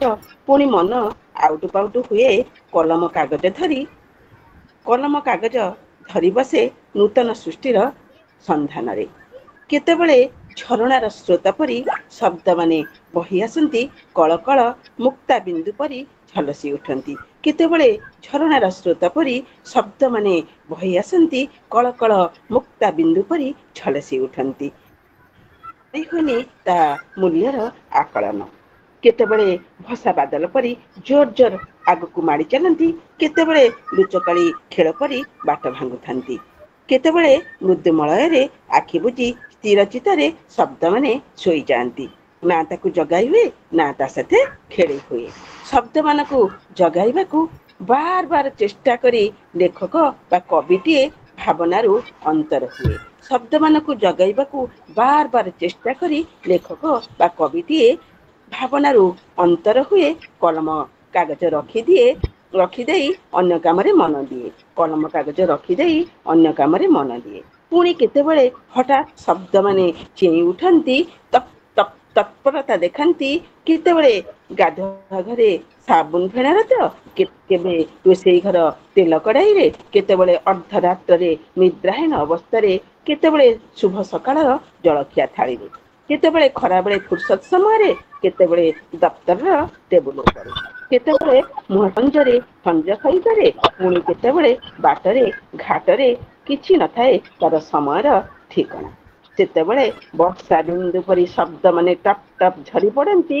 चिरस्रोता नदी परी आगकू माड़ी चलती। चक्का भौरी खेल खेली खेली अथल सिंधुरे बिंदुटे होई उभा हुअंती। चक्का भौरी खेल खेली खेली अथल सिंधुरे बिंदुटे होई उभा हुअंती। धन्यवाद। जय जगन्नाथ। भाषा को भल पाउथिबा शब्द और भावर परिसर धन्यवाद आपको। वर्तमान आगु को बढ़िबा। डॉक्टर बामन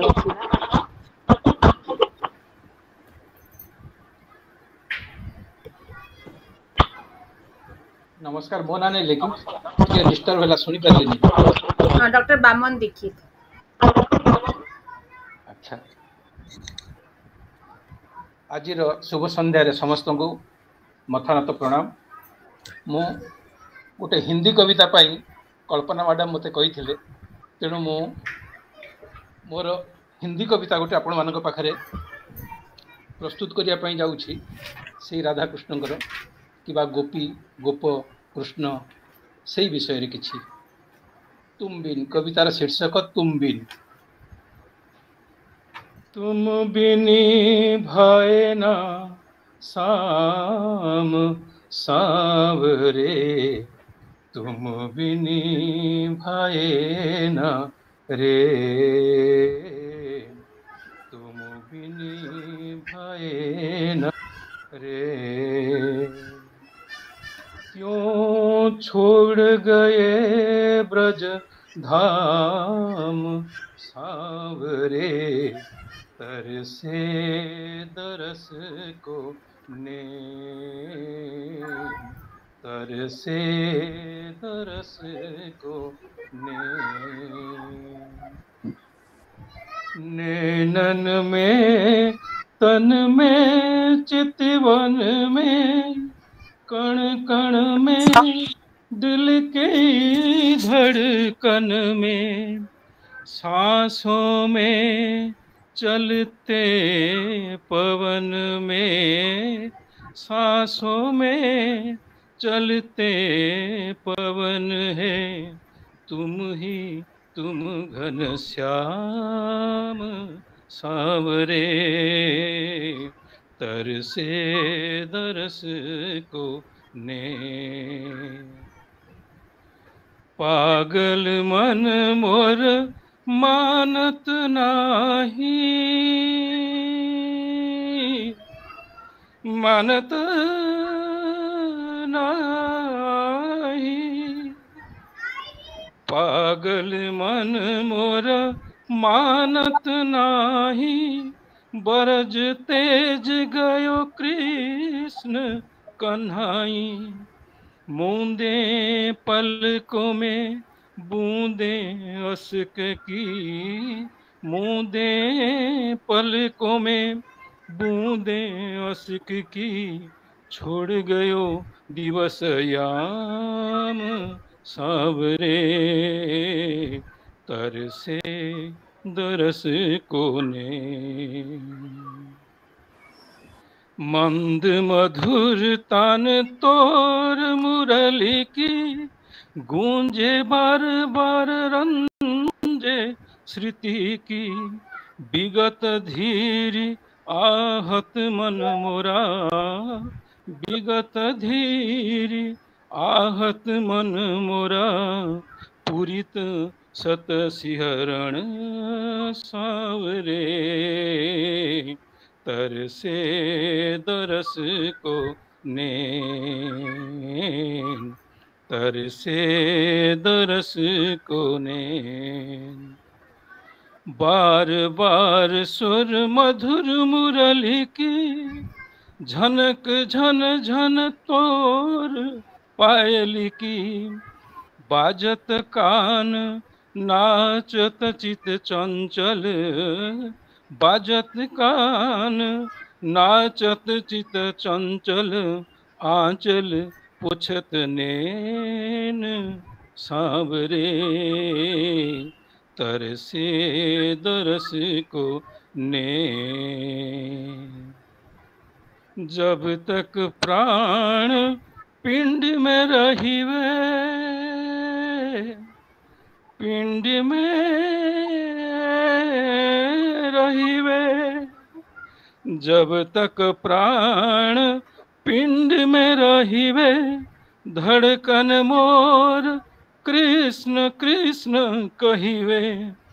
तू जाने नाथ तार तोर प्यार की, तू जाने नाथ तार तोर प्यार की, मैं जानू मोर मोहन सांवरे,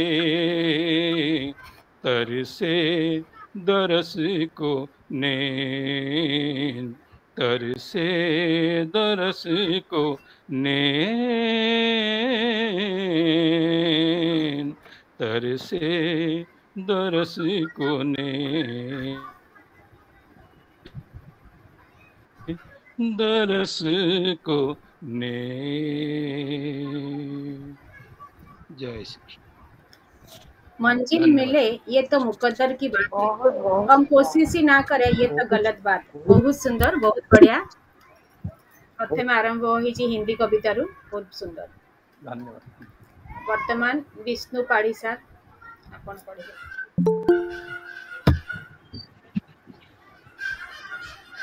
समस्त सादर नमन।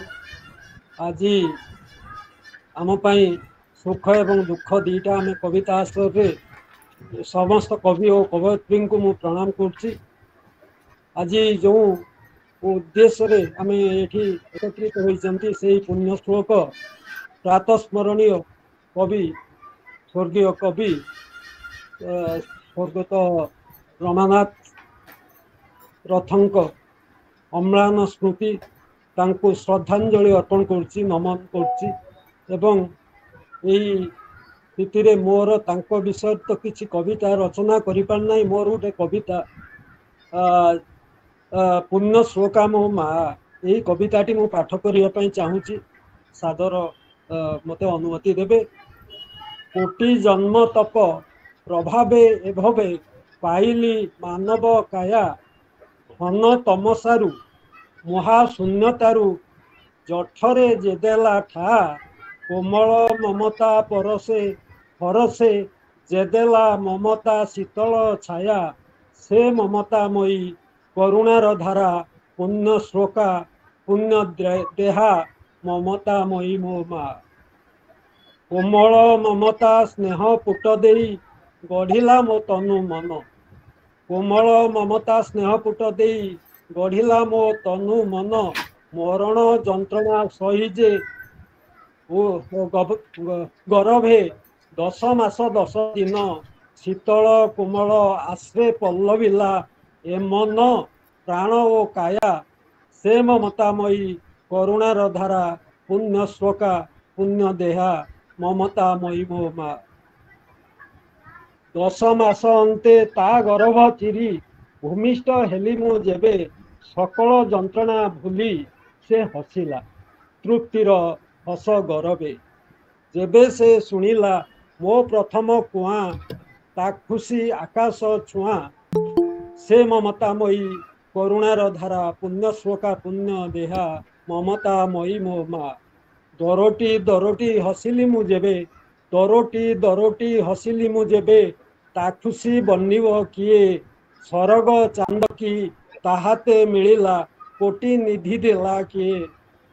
खंडी खंडी चाली जेबे मु झुंटिली देला जे मते साहा से ममतामयी करुणार धारा पुण्य श्लोका पुण्य देहा ममतामयी मो मा मो रोग शोकरे विपद आपदे संतापित जा पराण विनिद्र रजनी केते जे जापिछि उपवासे दिन दिन केते दिय केते देवी से पूजिछि व्रत उपवासे आहा से ममतामयी करुणार धारा पुण्य श्लोका पुण्य देहा ममतामयी मो मा मो परे विपद आसीबा आगरु मो परे विपद आसीबा आगरु जे उगाले तार पथ सुरक्षा ढाल जे साजे आगे रही छिड़ू पछे तार माथ विपद आपदे मोरोग शोकरे सदा जे मो पाई साहा से ममतामयी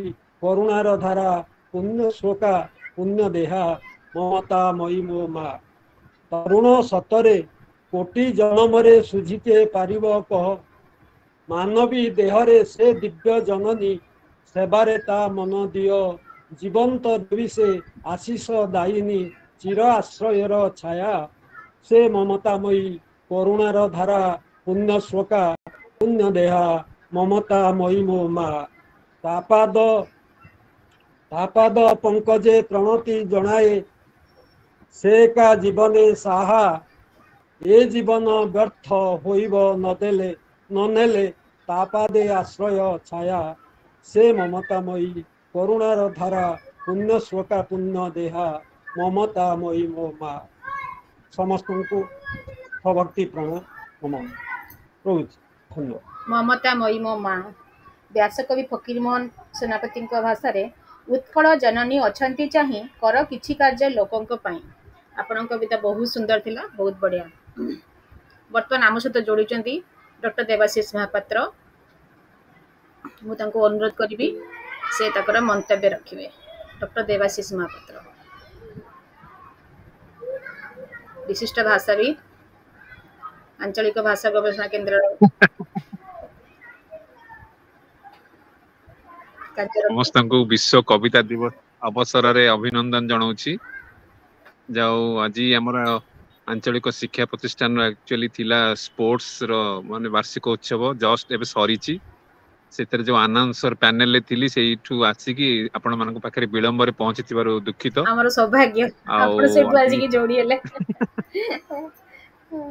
एबे एबे जस्ट पुरस्कार वितरण सरीला पद्मश्री आसीथिले प्रमोद भगत जो पारा ओलंपियन ठीक अछि आज आपण माने सुदूर मुंबई रु थाई आम समस्त पुणी एठी एकाठी करूछंती आज विश्व कविता दिवस आमे काली विश्व पखाल दिवस पालन करछे माने पखाल खाई कि आमे कविता लिखिछे काली सारा राती आज पुणी कविता आमे पढिले ना माँ कविता मु सुनुतली माँ को ऊपर जते कविता लिखिले भी एटा तांको से शीर्षक केबे समाप्त होए नै तेबे जेहेतु आज आमे पद्म भूषण रमाकांत रथ जे कि एकमात्र ओडिया जे कि ओडिशा केंद्र साहित्य अकाडेमी सभापति आसन रे आसीन होइतिले केवल सेतिकी नुहे से मुख्य शासन सचिव पदवी रे थिले एवं एकमात्र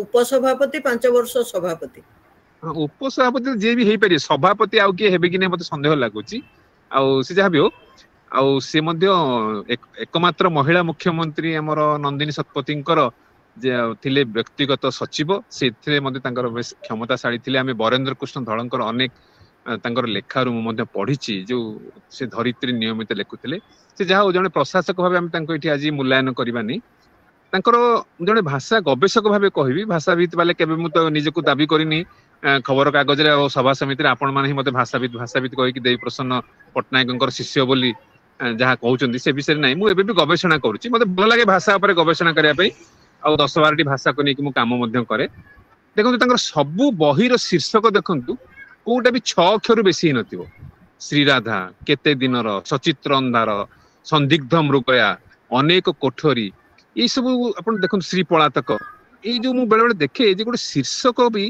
गोटे बाछिकी दबारे केते बड़ कथा देखो माँ कविता गोटे छोटिया खाली माँ गोटे शीर्षक आमे बेले बेले देखिबा जे शीर्षक रे भी रमाकांतंकर जो शैली ताको आमे निश्चय भाव में बारी पारिछे कने आमे अनेक कवि को देखिछे ଏବଂ ସେମାନଙ୍କର କବିତା ଶୀର୍ଷକ ବି ବେଳେ ବେଳେ ଗୋଟେ ଧାଡି ଭଳି ଲାଗେ, ଯୋଉଟାକୁ ସିଣ୍ଟାକ୍ସ ରେ ଆମେ କହୁଛି ଗୋଟେ ଗୋଟେ ବାକ୍ୟ ଭଳି ସେଟା ଲାଗେ। କିନ୍ତୁ ରମାକାନ୍ତ ରଥ ତାଙ୍କର ଖୁବ ମାପଚୁପ ଭାବରେ ଶବ୍ଦକୁ ବ୍ୟବହାର କରୁଥିଲେ, ଭାବରେ, ଭାଷାରେ ଏବଂ ଶୀର୍ଷକରେ ଏବଂ ଶୈଳୀରେ। ତାଙ୍କର ଏବେ ଦେଖନ୍ତୁ ସେଇ ଯୋଉ ଭିଡିଓଟା ଭାଇରାଲ ହେଇଛି, ଯୋଉଟା ସେ ଏକଦା OTV ରେ କହିଥିଲେ ଶ୍ରୀରାଧାକୁ ଯୋଉ ପାଠ କରିଛନ୍ତି, ଏ ବୟସରେ ବି ସେ ଯୋଉ ପାଠ କରିଥିଲେ କେତେ ମଧୁରତା ଅଛି ତାଙ୍କର ଉଚ୍ଚାରଣ ଶୈଳୀରେ ମଧ୍ୟ, କେତେ ଗୋଟେ ମାନେ ଭାବ ପ୍ରବଣତା ଅଛି, କେତେ ଗୋଟେ ଆମକୁ ଆକର୍ଷଣ କରିବାର ଯୋଉ ଶୈଳୀ ଅଛି, ତାଙ୍କ ବ୍ୟକ୍ତିତ୍ୱ ଯେମିତି କୃତିତ୍ୱ ସେମିତି। ତେଣୁ ଆପଣ ମାନଙ୍କୁ ସେତିକି ନିବେଦନ କରୁଛି, ଯେତେବେଳେ ଆପଣ ଯୋଉ ପାଠାଗାର ହଉ ବା କୋଉ ସାଙ୍ଗସାଥୀଙ୍କ ପାଖରେ ହଉ, କେବଳ ଓଡିଆ ଭାଷା ସାହିତ୍ୟ ଦୃଷ୍ଟିରୁ ନୁହଁ, ଯଦି ବି କେତେବେଳେ ପାଉଛନ୍ତି ରମାକାନ୍ତ ରଥଙ୍କ କବିତାକୁ ପଢନ୍ତୁ। କାହିଁକିନା ସଚି ରାଉତରାୟଙ୍କ ପରେ ମତେ ଲାଗେ ଯେ ସିଏ ହିଁ ଗୋଟେ ନୂଆ ମୋଡ ଦେଇଥିଲେ ଆଧୁନିକ ଓଡିଆ କବିତାକୁ। କାରଣ ଏକଦା ଆଧୁନିକ କବିତା ଗୋଟେ ହେଇଯାଇଥିଲା ଯେ ଅନ୍ୟମାନଙ୍କ ଉପରେ ଗଦ୍ୟ କବିତା ହେଇଥିଲା, କିନ୍ତୁ ଆଙ୍କ ଗଦ୍ୟ କବିତା କଣ, ଆମେ ପଢିଲେ ବି ସେଥିରେ ଗୋଟେ ଲାଳିତ୍ୟ ଅଛି, ଗୋଟେ କାବ୍ୟିକ ଭାଷାରେ ସେ ଲେଖୁଥିଲେ। ସେଇଟା ହିଁ ତାଙ୍କର ଗୋଟେ ବଡ କଥା। ତେଣୁ ଆଜି ଆମେ ସମସ୍ତେ ତାଙ୍କୁ ଆମେ ଶ୍ରଦ୍ଧାର ସହିତ ସ୍ମରଣ କରିବା ଏବଂ ଆମେ ଚାହିଁବା ଯେ ଓଡିଆ କବିତାକୁ ଯୋଉ ପାଠକ ମାନଙ୍କଠୁ ଦୂରେଇ ଦୂରେଇ ଯାଉଥିଲା ଏକଦା କହୁଥିଲା 80 ଦଶକ ପରେ, ସେ କଥା ତ ଆଉ ନାହିଁ। ତେଣୁ ରମାକାନ୍ତଙ୍କ ଦେହାନ୍ତ ପରେ ଆମେ ଚାହିଁବା ଯେ ସେଇଭଳି କବିତା ଆହୁରି ଓଡିଆ ଧାରାକୁ ଉଦ୍ବୁଦ୍ଧ କରୁ ଏବଂ ତାଙ୍କ ଭାବ, ତାଙ୍କ ଭାଷା, ତାଙ୍କ ଶୀର୍ଷକ, ତାଙ୍କ ଶୈଳୀ ଏସବୁ ଆମକୁ ପ୍ରଭାବିତ କରୁ। ଓଡିଆ କାବ୍ୟ କବିତାକୁ ଆହୁରି ସମୃଦ୍ଧ କରିବାରେ ଆପଣମାନେ ସମସ୍ତେ ନିଜ ନିଜ ଲେଖନୀ ଚାଳନା କରନ୍ତୁ, ଏତିକି ମୋର ନିବେଦନ। ମୁଁ ଆପଣମାନଙ୍କଠୁ ଶୁଣୁଛି ଆଉ ଆପଣମାନଙ୍କର କବିତା ବି ଶୁଣିବି। ମୁଁ ଏଇନା ରହିଛି, ତେଣୁ ଆପଣମାନଙ୍କଠୁ ବିଦାୟ ନେଉଛି। ବନ୍ଦେ ଉତ୍କଳ ଜନନୀ। ଭାଷାକୁ ଭଲ ପାଉଥିବା ଲୋକ ଡକ୍ଟର ଦେବାଶିଷ ମହାପାତ୍ର। ବହୁତ କମ ସମୟ ପାଇଁ ହେଲେ ମଧ୍ୟ ସେ ଆମକୁ କିଛି ଜ୍ଞାନ ଦେଇକି ଯାଆନ୍ତି। ବହୁତ ବହୁତ ଧନ୍ୟବାଦ ଆପଣଙ୍କୁ। ଏ ପୁଣି ଆଗକୁ ଯିବା। ଅରୁଣ ମହାପାତ୍ର ତେଲେଙ୍ଗାନାରୁ କବିତା ପଢିବେ।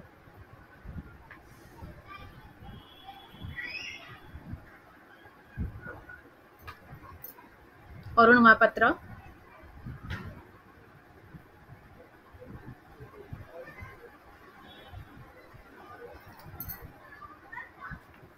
ନାହାନ୍ତି ବୋଧେ।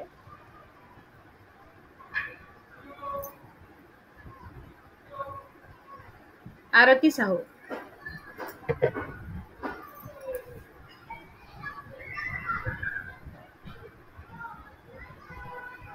शुभ संध्या समस्तଙ୍କୁ नमस्कार।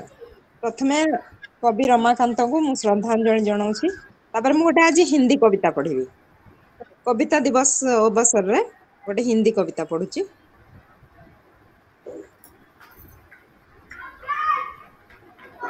अब कविता आसान हो गई, कोई भी कुछ भी लिख सकता है। इस संदर्भ में व्यंग्यकार शरद जोशी कविता पढ़ुची। हूँ शरद जोशी जी की कविता। च ने चिड़िया पर कविता लिखी, च ने चिड़िया पर कविता लिखी। उसे देख छ और ज ने भी चिड़िया पर कविता लिखी। तब त थ द ध न ने भी, फिर प फ ब भ और म ने, य ने, र ने, ल ने, सबों ने इस तरह से कविता लिखी। इस तरह युवा कविता की 12 खड़ी के सारे सदस्यों ने चिड़िया पर ही कविता लिखी। चिड़िया बेचारी परेशान, उड़े तो कविता, न उड़े तो कविता। तार पर बैठी हो या आंगन में, डाल पर बैठी हो या मुंडेर पर, फिर भी कविता। कविता से बचना मुश्किल, मारे शर्म से मरी जाए। एक तो नंगी, ऊपर से कवियों की नजर, क्या करे कहाँ जाए। बेचारी अपनी जात ही भूल गई, घर भूल गई, घोंसला भूल गई। कविता का क्या करे वो, ओढ़े के बिछाए, फेंके कि खाए, मरी जाए कविता के मारे। नास पीटे कवि घूरते रहे रात दिन, उस पे कविता लिखते रहे रात दिन। एक दिन सोचा चिड़िया ने, कविता में जिंदगी जीने से तो मौत ही अच्छी। मर गई चिड़िया, बच गई कविता। कवियों का क्या, वे दूसरी तरफ देखने लगे कि और कुछ आ जाए कविता लिखने के लिए। धन्यवाद। बहुत बढ़िया, बहुत सुंदर, एकदम नुआ ढंगरे कविता थिला। तो आरती साहू को दीपद कहबी। किसी ने बर्फ से पूछा कि आप इतने ठंडी क्यों हो। बर्फ ने बताया, बड़ी अच्छे से जवाब दिया, मेरा अतीत भी पानी, मेरा भविष्य भी पानी, फिर गर्मी किस बात की, मेरे खून। ये आपके लिए आरती साहू जी, हरिवंश राय बच्चन जी की पंक्ति। धन्यवाद धन्यवाद। वर्तमान मंजुलता सिंह।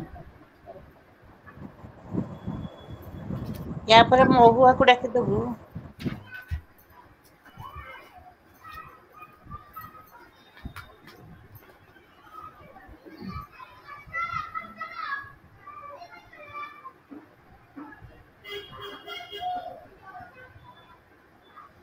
मंजुलता सिंह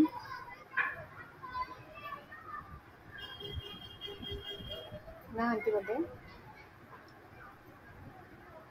ठीक अच्छे। वर्तमान महुआ कविता पढ़ंतु मते बेंगली कविता पढ़िबे।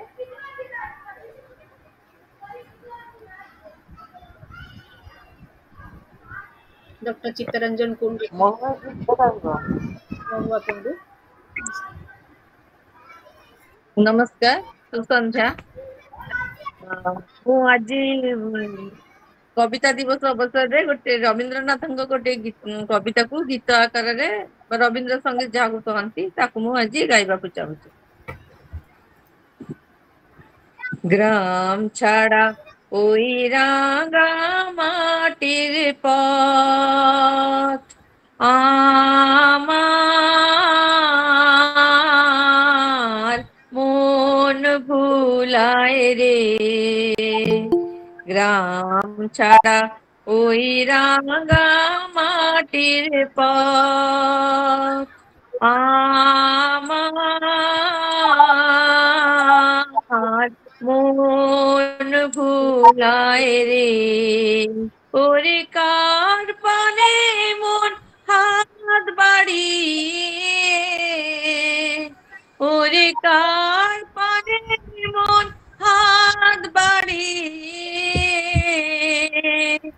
লুটিয়ে যায় ধুলায় রে আমার মন ভুলায় রে। গ্রাম ছাড়া ওই রাঙা মাটির পথ আমার মন ভুলায় রে। ও যে আমায় ঘরে বাহির করে, পায়ে পায়ে পায়ে ধরে, মরি হায় হায় রে। ও যে কেড়ে আমায় নিয়ে যায় রে, ও যে কেড়ে আমায় নিয়ে যায় রে। যায় কোন চুলায় রে আমার মন ভুলায় রে। ও কোন বাকি কি ধন দেখাবে, কোনখানে কি দায় ঠেকাবে, কোথায় গিয়ে শেষ মেলে যে ভেবে না কুলায় রে আমার মন ভুলায় রে। গ্রাম ছাড়া ওই রাঙা মাটির পথ আমার মন ভুলায় রে। धन्यवाद। सब समस्ते बहुत खुशी हेतिबे एथिरे। मतलब रविंद्र संगीत सब बळे पई मनमुग्ध करे। कविंकर कविता जेमती मैथिली चरण गुप्ता कविता में पढ़ी सुनाऊची। विचार लोक की मर्त्य हो न मृत्यु से डर कभी, मरो परंतु यूं मरो की याद तो करे सभी। मतलब ये रविंद्रनाथ टैगोर जी के लिए है। मतलब जिनके कविता किसी भी स्टेज के लोग मतलब ये कविता गुनगुनाने के लिए मतलब शुरू हो जाएंगे। बहुत अच्छे, बहुत धन्यवाद आपको। Thank you thank you. Doctor Chittaranjan Kundu.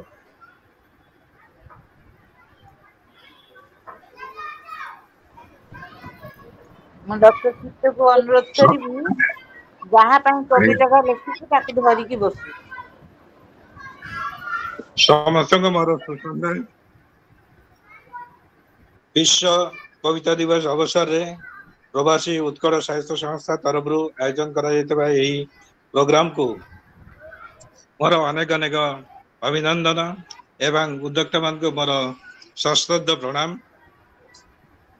मोर कविताटी छोट कविता गोटे झीर कथारे ता बापा मन में जो भावना उद्रेक हुए ताको ही कविता आकार लिखी। कविताटी बंगला रे टिके झियो को बसा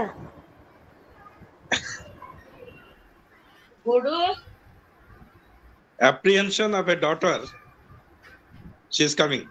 When she sees her father going deeper into sea while enjoying the beauty of a rising sun at Gopalpur on sea, trying to express that feeling and attachment of her to her father in poetry form. एटा ही मोर कविता।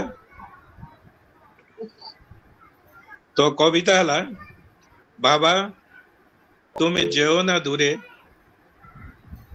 बाबा तुम्हें JO ना दूरे, अतल गभीर उत्तल तरंग सागर किभाबे करिछे रंग, भय लागे वही बिचिमाला धारी तुम्हें जेओ ना दूरे। आमी এইখানে খেলিব তোমারই সাথে সময় কাটিব, নিরিখিব ওই মুগ্ধ পরিবেশ, আকাশ পৃথিবী মিলিছে যে ধারে তুমি যেও না দূরে। দূর আকাশে ওই প্রভাত রবি লাল রঙে যেন আঁকিছে ছবি, শত তরঙ্গে হাসিছে দুলিছে টাঙে ভাঙিয়া পড়িছে তীরে তুমি যেও না দূরে। বালু দিয়ে ঘর বাঁধি যাবে ভয় ভয় মনে তরঙ্গ ভাঙিয়া দিবে, তবু দৃঢ় মনা শঙ্কাহীনা ধরে ধরে আছো তুমি মোরে, বাবা তুমি যেও না দূরে।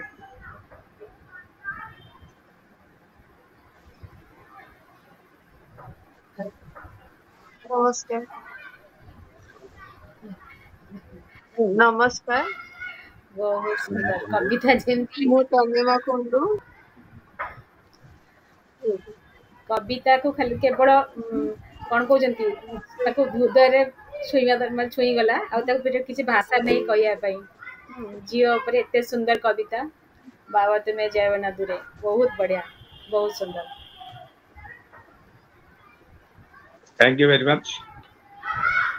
मंजुलता सिंह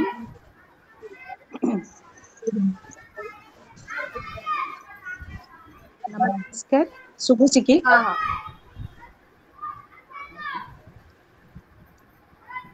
समस्त को मोर सारस्वत प्रणाम। प्रथम महान कवि पद्मभूषण रमाकांत रंतु को मोर गभीर श्रद्धांजलि अर्पण करुच्ची एवं विश्व कविता दिवस रे समस्त को शुभेच्छा अभिनंदन जनाऊँ। मु तो श्रद्धांजलि किसी कविता लिखि पारनी, तेणु मो निज रचना गोटे कविता पढ़ुची, अनुमति देले पढ़ी। कवितार शीर्षक एई तो पणत।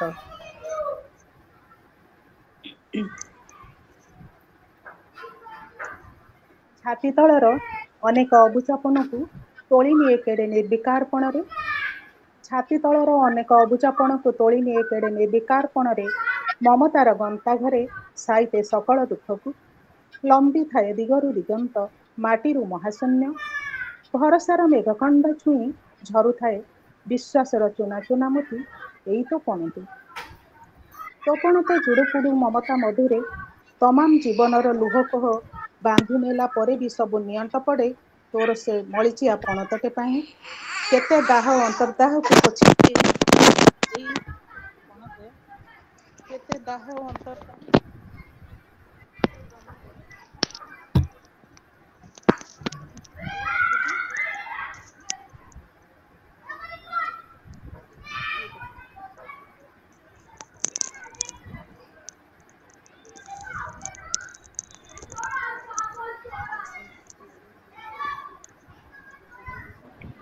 शुभुनी कहीं मतलब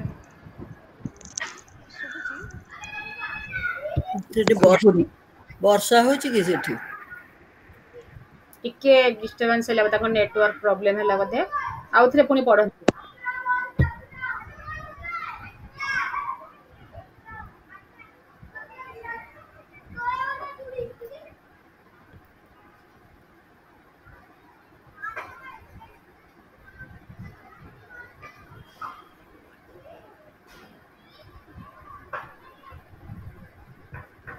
से लेफ्ट कले बोधे। हाँ ठीक अच्छे आउथरे जोड़िबे। वर्तमान गीतांजलि स्वाई अच्छी नमस्कार समस्तंकु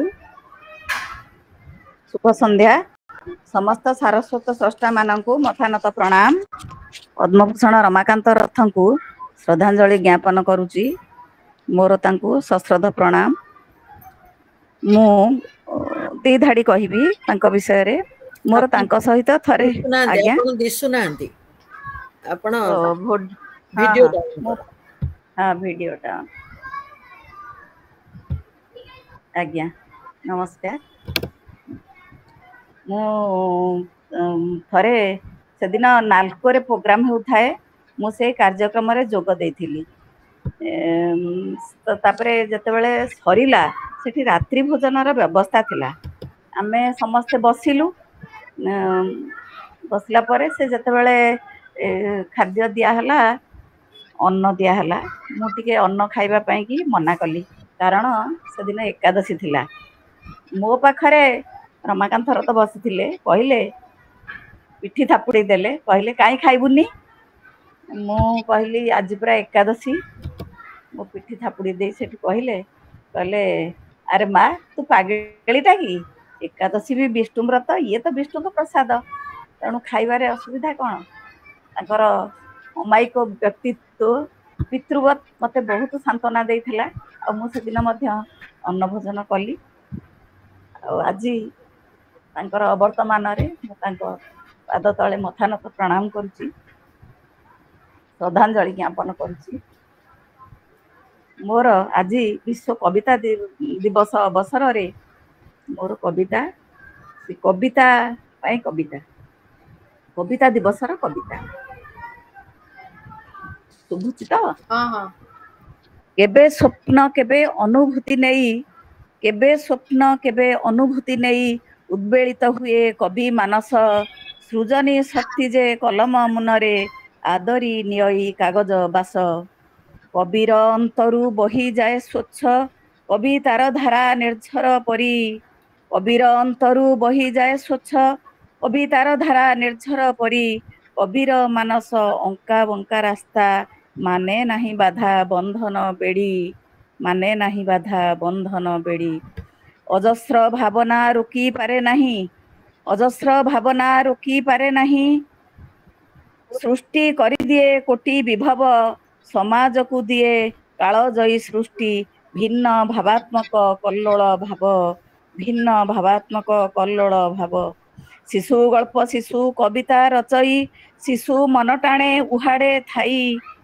बाल्य कालु हुए उच्च अभिलाषी पुस्तक पठने मन लगाई पुस्तक पठने मन लगाई रची पारे कवि कालजयी गल्प रची पारे कवि कालजयी गल्प उपन्यास बा नृत्य नाटिका भिन्न स्वाद देई मार्ग निर्धारई साजी थाए से आलोक वर्तिका साजी थाए से आलोक वर्तिका आशार आलोक जलाई दिए से आशार आलोक जलाई दिए से साहित्य को उज्जीवित करे साहित्य चालिब आगकू आगकू कविर लेखनी सचल हेले कविर लेखनी सचल हेले कविर कविता अटे मानदंड कविर कविता अटे मानदंड संस्कार विचार आचार पाई प्रेरणा जोगाए शिक्षित समाजे नव उन्मादना खोराक होई नव उन्मादना खोराक होई कविता आवृत्ति कविर कविता आवृत्ति सार्थक हुई कविता आवृत्ति सार्थक हुई जदि श्रोता बंधु मारती ताली माने नहीं बाधा कलम चालई जदि संवर्धना जाउछि मिले जदि संवर्धना जाउछि मिले भिन्न भिन्न स्वाद कविता सरजी भिन्न भिन्न स्वाद कविता सरजी कवि भेटी दिए जन मानसे कविर सपन साकार होइब जदि पाठके आदृति करिबे शेषे जदि पाठके आदृति करिबे शेषे जदि पाठके आदृति करिबे शेषे। धन्यवाद। जय जगन्नाथ। धन्यवाद। वर्तमान कविता पढ़िए प्रभात आचार्य।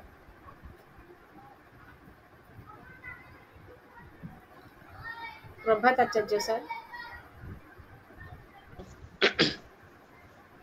समस्त को मोर ए विश्व कविता दिवस तरफ प्रणाम। मो प्रथम करी ए प्रवासी ओडिया साहित्य संसद एथरे मो जोग देछि। मो कथा आपण माने सुनि परछन्ती? अच्छा, मैत्री कामिला जे कि मते आविष्कार करछन्ती कहले अत्युक्ति होबनी। एथिबें आपण हम गां लोक आपण हम ससुर घर गां लोक मु देखिली भोगराई माटी रे आपण बहुत कार्यक्रम करछन्ती। मु सेतिबें आपण को खोजी खोजी काढिली सेटू। हाँ सैया मु तो एते दूर को जाई पारिनी। ए गां गंडा भितरे मु सीमित अछि काइना मु गोटे होछि माने कुपमंडुक से भलिया मु गां भितरे रहिछि। आम ए अंचल भितरे बाहर समय को जाई पारिनी बा आपण मन को सानिध्य पाई पारिनी। जाऊ आपण को दयारु बा आपण को शुभेच्छा द्वारा मु आज आपण मन के निकट रे पहुंची पारिछि। तेणु एठी जो बेस ज्येष्ठ भी अछंती वरिष्ठ भी अछंती एवं सुंदर कविता आवृत्ति करूछंती लिखिजंती समस्त को मोर धन्यवाद। आ आज आमर ये कविता आसर मुख्य जहाँ को उद्देश्य रे समर्पित होईछि जे कवि रमाकांत रथ तांको मोर सश्रद्ध प्रणाम जनाऊँगी एवं भक्तिपूत श्रद्धांजलि जनाऊँगी। तांकर अमर आत्मार सद्गति कामना करुछि। मोर कवितार शीर्षक आज विश्व कविता दिवस उपलक्षे मोर कविता प्रणाम घेनग कविता। कवितार शीर्षक प्रणाम घेनग कविता। क्रौंच पक्षीर आकुल वेदना दिने करिथिला तुमको स्तब्ध। क्रौंच पक्षीर आकुल वेदना दिने करिथिला तुमको स्तब्ध। झरी पड़िथिला आखिरु अश्रु वाल्मीकि कलमरे जन्म नेइथिल तुमे। गाइथिल विरह जंत्रणार गाथा गाइथिल विरह जंत्रणार गाथा। सहानुभूतिर मर्म कथा सहानुभूतिर मर्म कथा ए शुभ लगने आजी प्रणाम घेनग कविता। ए शुभ लगने आजी प्रणाम घेनग कविता। तुमे तो भोकिला पेटर अकुहा वेदना स्वर। तुमे तो भोकिला पेटर अकुहा वेदना स्वर। जियंता सबर पटुआर साज जियंता सबर पटुआरे साज धारुआ खड्गधार। केतेबेले तुमे हुओ रणदुंदुभि केतेबेले तुमे हुओ रणदुंदुभि। कंकाल आखिर बन्ही केतेबेले तुमे पांचजन्य विप्लवर प्रतिध्वनि। केतेबेले तुमे जाग्रत कर सुप्त सिंहर बल। जागे दुर्बल छिड़े श्रृंखल नाचे कंकाल दल। जागे दुर्बल छिड़े श्रृंखल नाचे कंकाल दल। तुमे गाई जाओ भागवत पोथी गीता। तुमे गाई जाओ भागवत पोथी गीता। ए शुभ लगने आजी प्रणाम घेनग कविता। ए शुभ लगने आजी प्रणाम घेनग कविता। मार लोरी रे सुनेई दियो धोरे बाइया ध। मार लोरी रे सुनेई दियो धोरे बाइया ध। देशभक्तिर गुरु ग्रंथ तुमे सैनिक प्राणे भरी दियो शहीद हेबार मोह। तुमे भी साज शांति कपत तुमे भी साज शांति कपत। बुण प्रेमर बारता ए शुभ लगने आजी प्रणाम घेनग कविता। ए शुभ लगने आजी प्रणाम घेनग कविता। कवि कल्पनार उछुला रागी कवि कल्पनार उछुला रागिणी नील दरियार स्वप्न। केबे साज ब्रह्मा केबे साज विष्णु केबे साज त्रिलोचन। परसरे थाए मृत्यु संजीवनी थाए भी ध्वंस लीला। परसरे थाए मृत्यु संजीवनी थाए भी ध्वंस लीला।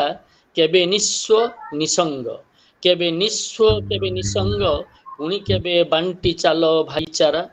मो सृजनीर उत्सग तुमे मो सृजनीर उत्सग तुमे।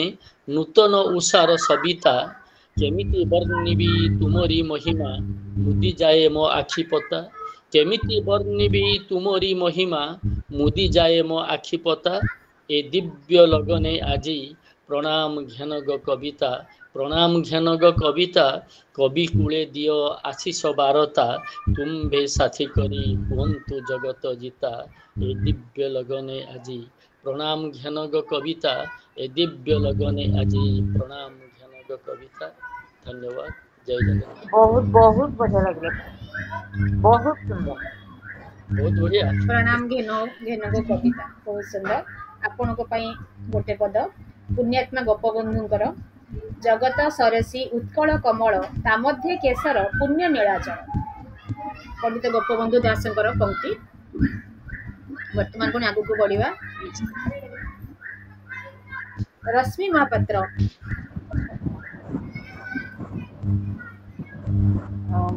ମୈତ୍ରୀ ଟିକେ ପୁଷ୍ପାକୁ ଡାକିବେ ସେମିତି କହିବେନି ଟିକେ ଦୟାକରି ଟିକେ ରୁହନ୍ତୁ ରଶ୍ମି ମହାପାତ୍ର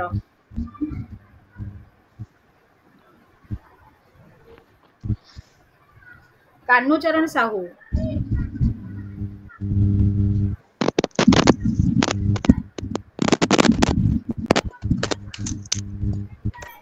କାହ୍ନୁଚରଣ ସାହୁ ବୀଣାପାଣି ଚୌଧୁରୀ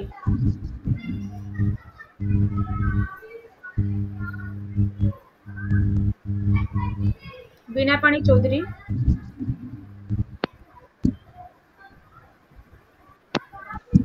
ଗୀତା ଷଡଙ୍ଗୀ हेलो ହଁ ବୀଣାପାଣି ଚୌଧୁରୀ हाँ मैडम शुभुची मैडम ହଁ ହଁ आज्ञा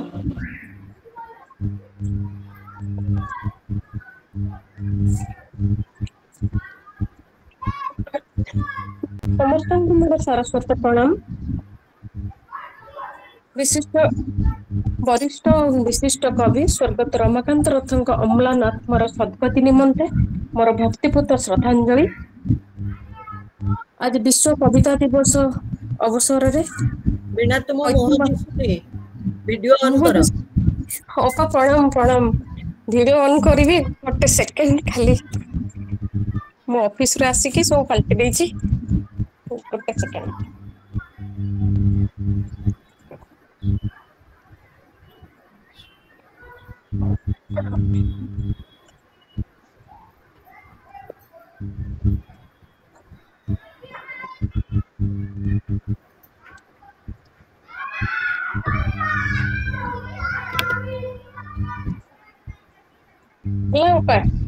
ପ୍ରଣାମ ସମସ୍ତଙ୍କୁ ମୋର ପ୍ରଣାମ ଏବେ ଦେଖାଗଲି ହ୍ୟାଲୋ ହଁ ଆଜ୍ଞା ଆଜ୍ଞା ହଁ ଆଜି କବିତା ବିଶ୍ୱ କବିତା ଦିବସ ଅବସରରେ କମିଲା ମ୍ୟାଡାମ ଯୋଉ ପ୍ରୟାସ କରିଛନ୍ତି ମୁଁ ତାଙ୍କୁ ଏବଂ ସମସ୍ତଙ୍କୁ ସ୍ୱାଗତ ଜଣାଉଛି ଏବଂ ଆଉ ଥରେ ଅଭିନନ୍ଦନ ସହିତ ମୋର କବିତା ପାଠ କରିବା ପାଇଁ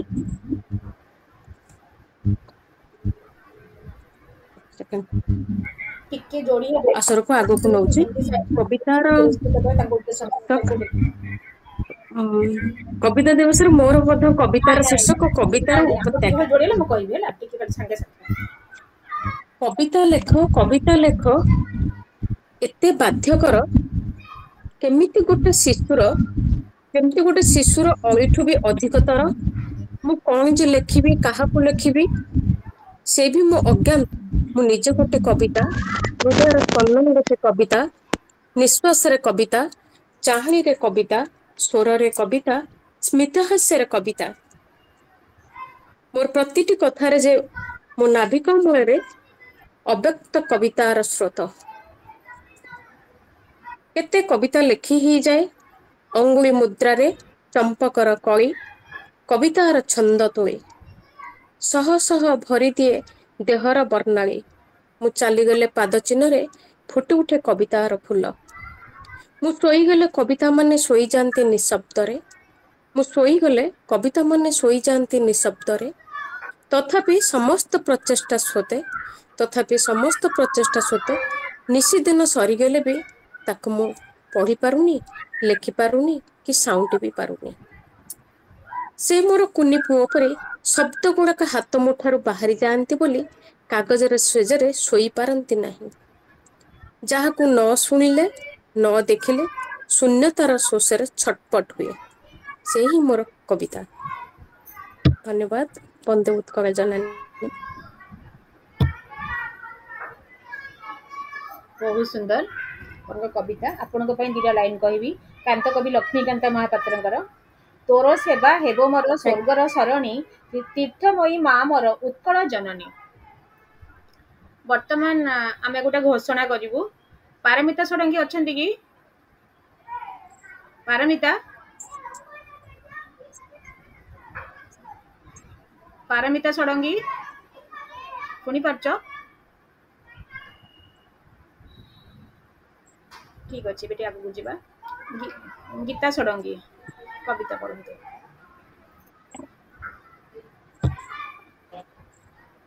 ନମସ୍କାର, ଶୁଭ ସନ୍ଧ୍ୟା। ବିଶ୍ୱ କବିତା ଦିବସ ଉପଲକ୍ଷେ ସମସ୍ତଙ୍କୁ ଶୁଭେଚ୍ଛା ଓ ଅଭିନନ୍ଦନ। କବି ରମାକାନ୍ତ ରଥ, ଶ୍ରୀରାଧାର କବି ରମାକାନ୍ତ ରଥଙ୍କୁ ମୋର ଅଶ୍ରୁଳ ଶ୍ରଦ୍ଧାଞ୍ଜଳି। ମୋର ଏବେ କାଲି ମୁଁ ପାଇଲି କଥା କଥା କବିତା କବିତା, ସେଥିରେ ମୋର ଗୋଟେ କବିତା ବାହାରିଛି, ସେଇଟାକୁ ମୁଁ ଆବୃତ୍ତି କରିଦେଉଛି। କବିତାର ଶୀର୍ଷକ କ୍ଳିଷ୍ଟ କାବ୍ୟ। ତମ ବ୍ୟକ୍ତିତ୍ୱ ପାଣିରେ ଭାସୁଥିବା ଏକ ହିମଶୈଳ ଭଳି। ତମ ବ୍ୟକ୍ତିତ୍ୱ ପାଣିରେ ଭାସୁଥିବା ଏକ ହିମଶୈଳ ଭଳି ଯେତିକି ଦୃଶ୍ୟ ହୁଏ ତାଠୁ କାହିଁ କେତେ ଅଂଶ ପାଣି ଭିତରେ ରହିଥାଏ। ତମକୁ ଦୂରରୁ ଦେଖି ପରଖିବା କାଠିକର।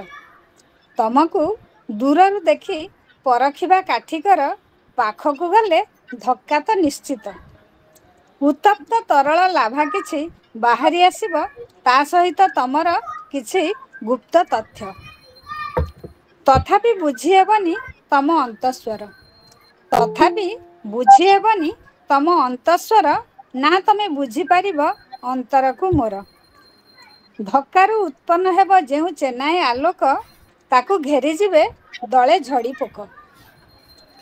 ବାହୁନି କାନ୍ଦିବ ବଂଶୀ, ବାହୁନିବ ବନହଂସୀ, କିଛି କାବ୍ୟ ପୁଣି ଲେଖି ହୋଇଯିବ ତମ ବ୍ୟକ୍ତିତ୍ୱ ଭଳି। ସେ କାବ୍ୟ ବି କ୍ଳିଷ୍ଟ, ଯାହାକୁ ଜୀବନ ସାରା ଯେତେ ପଢିଲେ ବି ବୁଝିହେବ ମାତ୍ର ଅଳ୍ପ। ଧନ୍ୟବାଦ। ଜୟ ଜଗନ୍ନାଥ। ଏ ସମୟରେ କହିଦେବେ, ଆନାଉନ୍ସ କରିଦଉଛି।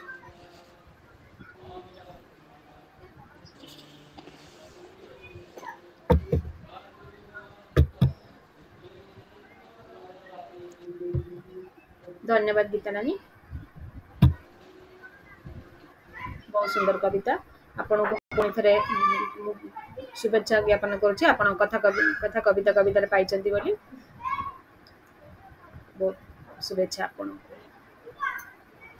ବର୍ତ୍ତମାନ ମଞ୍ଜୁଲତା ସିଂଙ୍କର କବିତାଟା ଆମେ ଶୁଣି ପାରିନଥିଲେ, ସେଟା ପୁଣି ଶୁଣିବା। ମଞ୍ଜୁଲତା ସିଂ।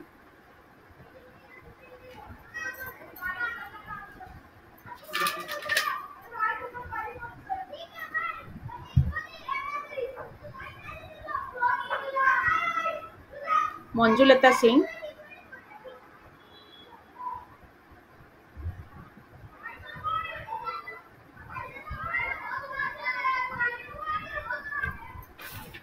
କଳ୍ପନା ମିଶ୍ର।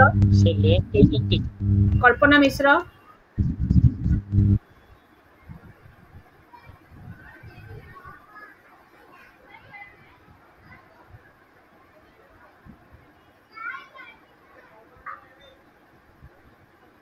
ପୁଷ୍ପାଞ୍ଜଳି ପତ୍ରୀ।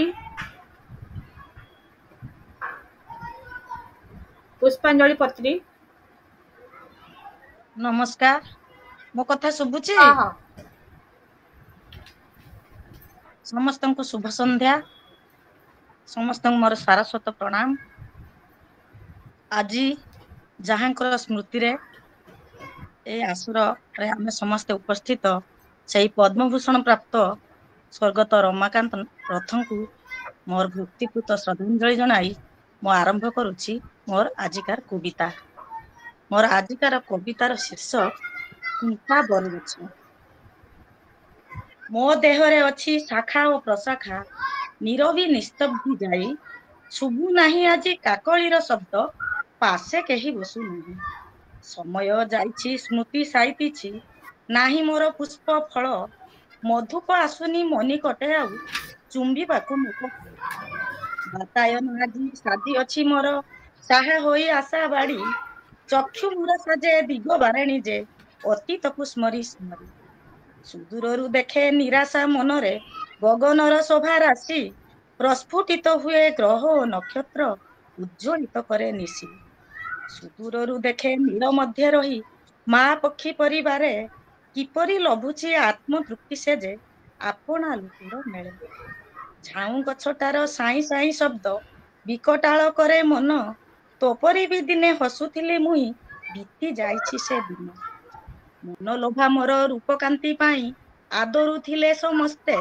विहंगम कोठी साजी थिली मुई प्रभु थिली मुई गुरुसे शाखारे ढांकी थिली मुई लुचाऊ थिली अरुण निदाघ समय पथिकर साहा श्रम करे निवारण श्यामलिमा भरा मो पत्र समूह भिड़ी धरी थिले मते मो फल खाइन खेचर गण जे आपण एइथिले सते चालीगला मोर बल बयस चालीगला मोर बल बयस के करिब आपणार ओलोडा अखजा रही अछि एठी हेउ अछि उता दर ओलोडा अखजा रही अछि एठी हेउ अछि अतीत सरी सरी जाए काल मोर आजी उपनीत अपराह्न दुख दुर्दशारे कंठ हुए रुद्ध बेसाहारा जरा जीर्ण सुख बेले सबु निजर हुअंती विपदरे सात पर अभिनय सबु करिथांती एठी केही नुहंती काहार सुख बेले सबु निजर हुअंती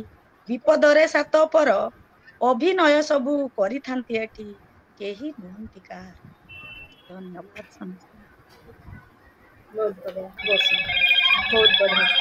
बहुत बढ़िया बहुत बढ़िया सुभाषिनी दास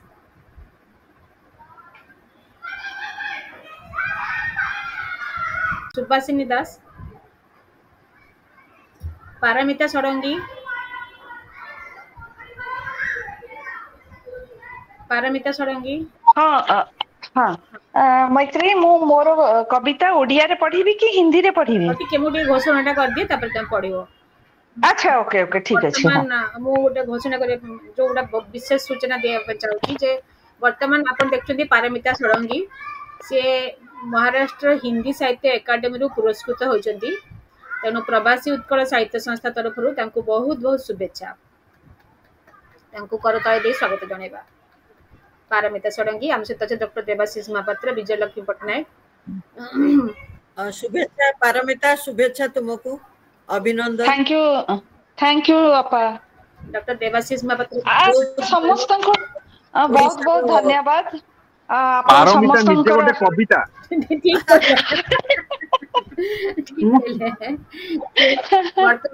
बहुत बढ़िया कॉम्प्लीमेंट सत कहलो महाराष्ट्र साहित्य एकाडेमी तरफ पुरस्कृत होइजंती तेणु बहुत खुशी कथा आम पाई बहुत आनंदर कथा से डॉक्टर देवाशीष मत आउथरे डकेइली माने आपण आसंतु आपनका सामने तांको शुभेच्छा दिया जीवो नै मझिरे तर भी गत वर्ष जो गुजरात रो गोटे पाइतिले मु भी कहितिली मो माने कथा कहिला बेले खुशी लागे एते दूर खाई कि भी आपण माने भाषा साहित्य रो काम करतनी पुरस्कृत होचंती सेटा आम गर्व ठीक ठीक हां आज्ञा निश्चय हां वर्तमान पारमिता षडंगी आपण कविता पढंतु हाँ मु सर्वप्रथमे बहुत बहुत धन्यवाद देवी विजयलक्ष्मी अप्पा देवाशीष बाबू एवं उपस्थित समस्त सुधी वृंद को आपण समस्तंकर आशीर्वाद शुभेच्छा एमती थाऊ आशीर्वादर हाथ मो मथारे थिले मु आउ टिके किछि करि परिबी ओडिया साहित्य पई एतिकी विश्वास जेहेतु आज विश्व कविता दिवस मु मो निज कविता न पढ़ी किरी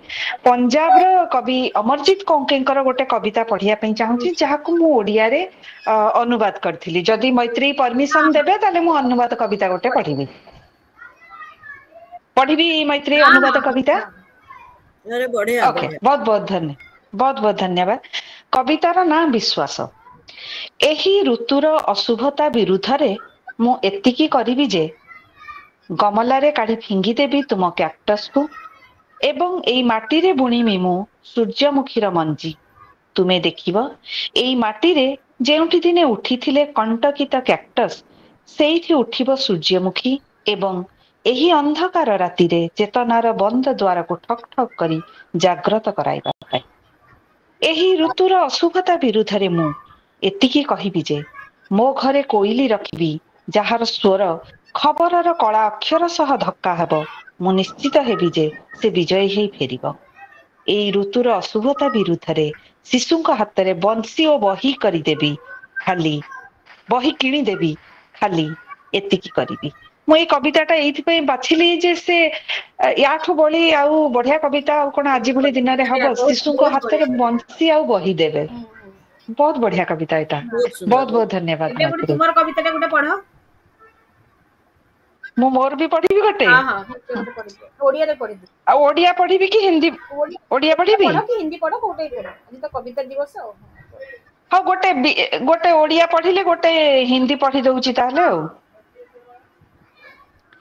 हाँ, शीर्षक हूँ रिश्तों के रंग।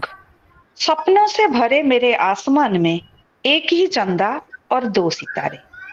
मेरे स्मृतियों की लता से टूटकर बिखरे हुए कुछ कहानी कविता बन लटक रही है बगीचे के अमरूद के पेड़ पर, वही दोनों कमरों में और मंदिर की दिया में।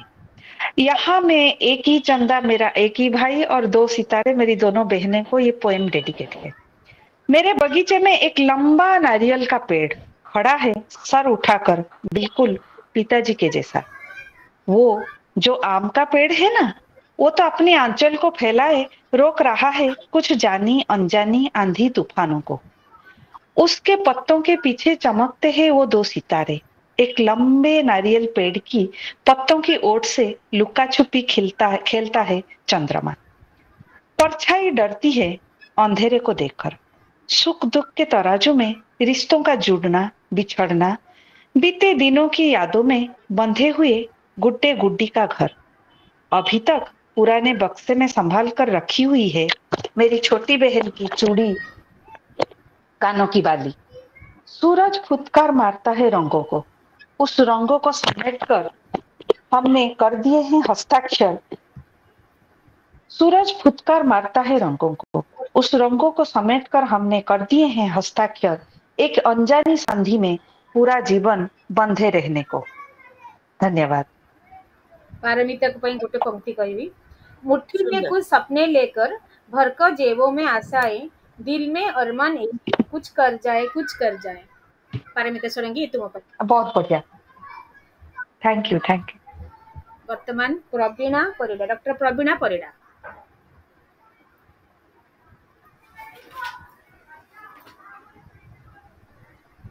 हेलो, शुभुची मो कथा? हाँ, शुभ संध्या। विश्व कविता दिवस अवसर रे समस्त सुधीजन को मोर श्रद्धा शुभकामना। ता सहित स्वर्गत पद्मभूषण रमाकांत रथंक शोक सभा पाई मोर भक्तिपूर्ण श्रद्धांजलि ज्ञापन करुछि। मो एई अवसर रे मोर गोटे कविता, मो निज कविता गोटे मु आवृत्ति करिया को चाहूछि। कवितार शीर्षक चित्रित छवि। अंधार भितरे साउंटा जीवन कोहभरा कंठे पंखाळ कंसारे असुमारी स्वप्नर संभावनार किरण। अंधार भितरे साउंटा जीवन कोहभरा कंठे पंखाळ कंसारे असुमारी स्वप्नर संभावनार किरण। कंकाळसर पिलार मुखे दिए तोराणी धार, कंकाळसर पिलार मुखे दिए तोराणी धार। मिथ्या प्रतिश्रुति खाली बाहास्फोट स्वर्ग को निशुणी नहीं बचन से तो पागार। हाथी देबू घोड़ा देबू सबू देबू देबू भितरे ओटारी हुए अदेखा डोर। हाथी देबू घोड़ा देबू सबू देबू देबू भितरे ओटारी हुए अदेखा डोर। कंढेई नचई नाट देखई भरी जाए पकेट, पूरी जाए अनेक दिनर भोक शोष। सूरजर आभारे लुचि जाए सकाळर कुहुडीर करुणा छाप। परीक्षा भितर आउटु पाउटु जितु जितु जाए हारी, परीक्षा भितर आउटु पाउटु जितु जितु जाए हारी। हार जीत भितर टणा हुए शेष अंकर परदा डोरी, हार जीत भितर टणा हुए शेष अंकर परदा डोरी। धन्यवाद। बहुत सुंदर, बहुत बढ़िया कविता, बहुत भल लगला। डॉक्टर प्रवीण डॉक्टर विचित्रा मंजरी त्रिपाठी बहुत समय अपेक्षा करछंती। डॉक्टर विचित्रा मंजरी त्रिपाठी आज बहुत दिन पर जोड़ी होइछंती आ बहुत समय अपेक्षा करछंती। समस्त को शुभ संध्या। एबी सुनी मते सुनी होउची। हां हां अरे आमे ताको अपेक्षा करछु। अपा नमस्कार अपा नमस्कार। मो देखुथिली मो अछि बोली मैत्री अनुभव करछन ना नाही मो सेते रहि जाइतिली प्रभात सर को ओळवा करछि मते तापर सब जाई देखिली के अछते। सारंग कविता बहुत सुंदर लगिला। बंधु अरुण बाबू को देखिबी बोली बहुत कथा भाबितिली काली भाबितिली जेमति देखाइनी अपा तो प्रथम रो बढ़िया कहले। चंद्रा नानी की देखिछि अरुंधति कविता खूब सुंदर थिला सेति बेले किंतु मोर कार्य जो ओकेजन थिला तापे सामाजिकंकर फोन आसिला मु टिके अस्पष्ट भाबरे सुनि परलिनी। आज प्रवासी उत्कल संस्था मुंबई रो अनुकूल्य रे आयोजित विश्व कविता दिवस रो समस्त साधक मानकु यथा मान्य बांधवी अरुंधति बांधवी प्रियमदा बंधु देवाशीष संपादिका मैत्री भूणी पारमिता भूणी को अनेक शुभकामना। गीता नानी थिले समस्त को अंतर शुभेच्छा जणाई कवितार प्रसंग को नवा पूर्व मु देखुची संख्या 15 थिला 15 कमी कमी 7 हे गलानी। बर्तन 15 अछि ना ना 15 अछि एबे 15 तले मते तो देखा जाउनी। मो बहुत चेष्टा करूची मो बेरे बेरे भारी दुख प्रकाश करूची मते जोग देई पारुनी काहे कि ना आपण मानकर समस्त पिला गुडा बड मु एते दुखी जाय जे मोर पिलाटा मात्र 7 क्लास रे पढुची तेनु टोणा उठरा करी मोबाइल नंबर से धुरंधर मु तेनु चाहूची कि त्रिपाठी मुडे कहि दिए लोकनाथ कॉलेज रे अध्यापिका अछंती साहित्य विभाग रे एचओडी अछंती ना मैडम। हां तो ताको बहुत दिन अपेक्षा करथिलु से आज हम से तो अछंती। तो हे प्रवासी साहित्य उत्कल संस्था मुंबई ए परिचय फर्द जो खोली देला ए फर्द रे आउ दुई फर्द जोड़ी होवा पई मोर इच्छा थाए। इच्छा तो अनेक भावना भी अनेक ए भावना बोध भितरे कविता शब्द खोजे प्रत्यय खोजे आशा खोजे आशंका खोजे इच्छा अभिप्राय द्वंद्व भितरे कवितार संज्ञा दवा पई जे बेले बेले कवि तन्मय हो जाए केते बेले कवि कविता को कविता बनिता कविता पिता कहे तो पुणी केते बेले विलियम वर्ड्सवर्थ भली कवि कहती poetry is the spontaneous overflow of powerful feelings. आउ जने भाषा तत्वविद साहित्यिक समालोचक कवितार संज्ञा दवा को जाई कहती इफ यू डू नॉट कास्ट what is poetry I know if you ask me what is poetry I know not.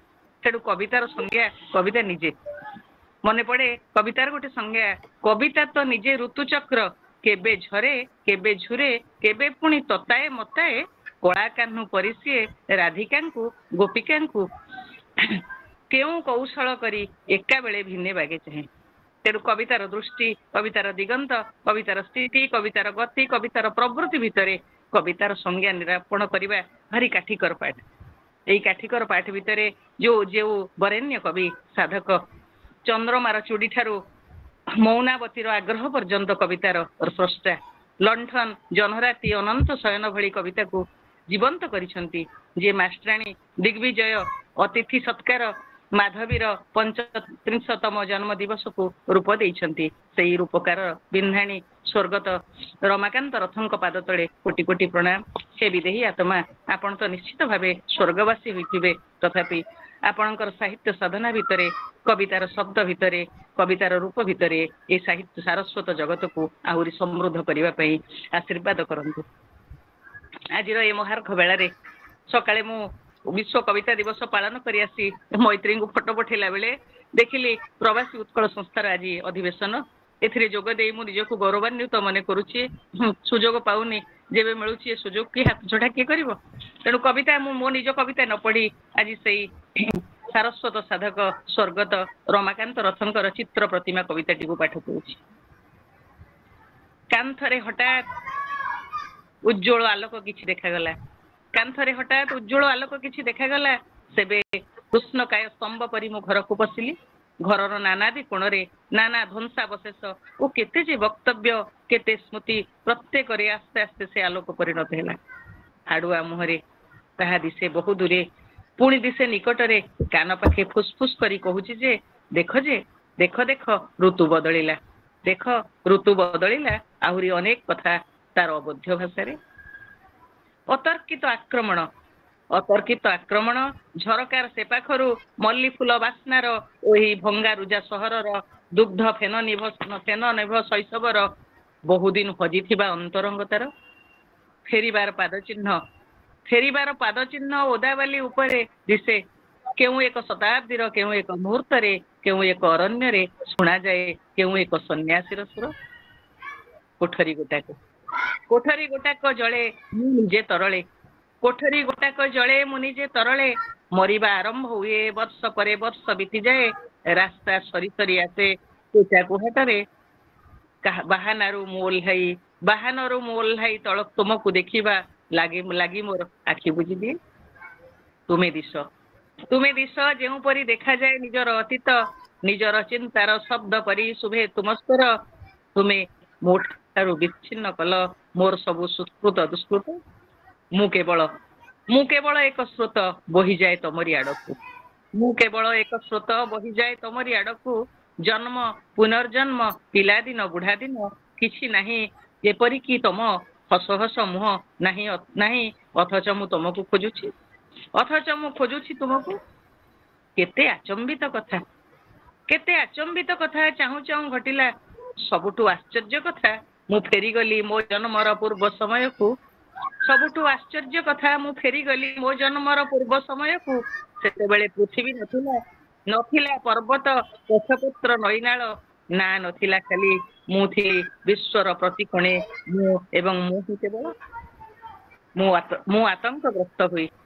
ମୁଁ ଆତଙ୍କଗ୍ରସ୍ତ ହୋଇ ପାଟି କଲି, ଦିଅ ମତେ ହାତ ଗୋଡ ଦିଅ, ଘରଟିଏ ଦିଅ, ଯେଉଁଠି ମୁଁ ଦିନେ ଥୁରୁ ଥୁରୁ ବୁଢାଟିଏ ହୋଇକରି ମରିଯିବି, ଦିଅ କଣ୍ଠସ୍ୱର, ଯେଉଁଠି ମୁଁ ଥୁରୁ ଥୁରୁ ବୁଢା ହୋଇ ମରିଯିବି, ଦିଅ କଣ୍ଠସ୍ୱର। ମୁଁ ଡାକିବି ସନ୍ତାପକୁ ଏପରି ଋତୁକୁ, ଯେତେବେଳେ ପତ୍ର ଝଡେ ବୃକ୍ଷମାନଙ୍କର କାନ୍ଥକୁ ଆଉଜି କାନ୍ଦି ପାଟି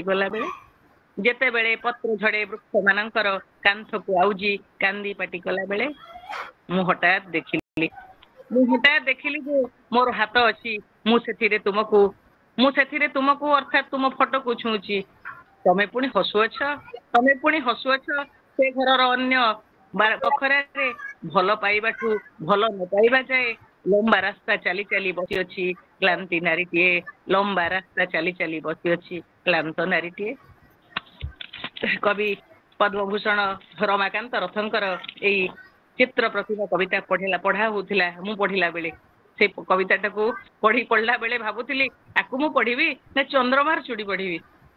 ସେଦିନ ଚନ୍ଦ୍ରମାର ଚୁଡ଼ି ପଢିଲା ବେଳେ କ୍ଲାସରେ ଅଧ୍ୟାପକ ଯେତେ ତନ୍ମୟ ହୋଇ ପଢଉଥିଲେ, ତାକୁ ମୁଁ କେତେ ଗ୍ରହଣ କରିଛି, ମୁଁ କେତେ ପିଲାଙ୍କୁ ବାଣ୍ଟିଛି, ସେ କଥା ଭାବୁ ଭାବୁ କାହିଁକି ଜାଣି ଚିତ୍ର ପ୍ରତିମା ପଢିବାକୁ ଇଚ୍ଛା ହେଲା।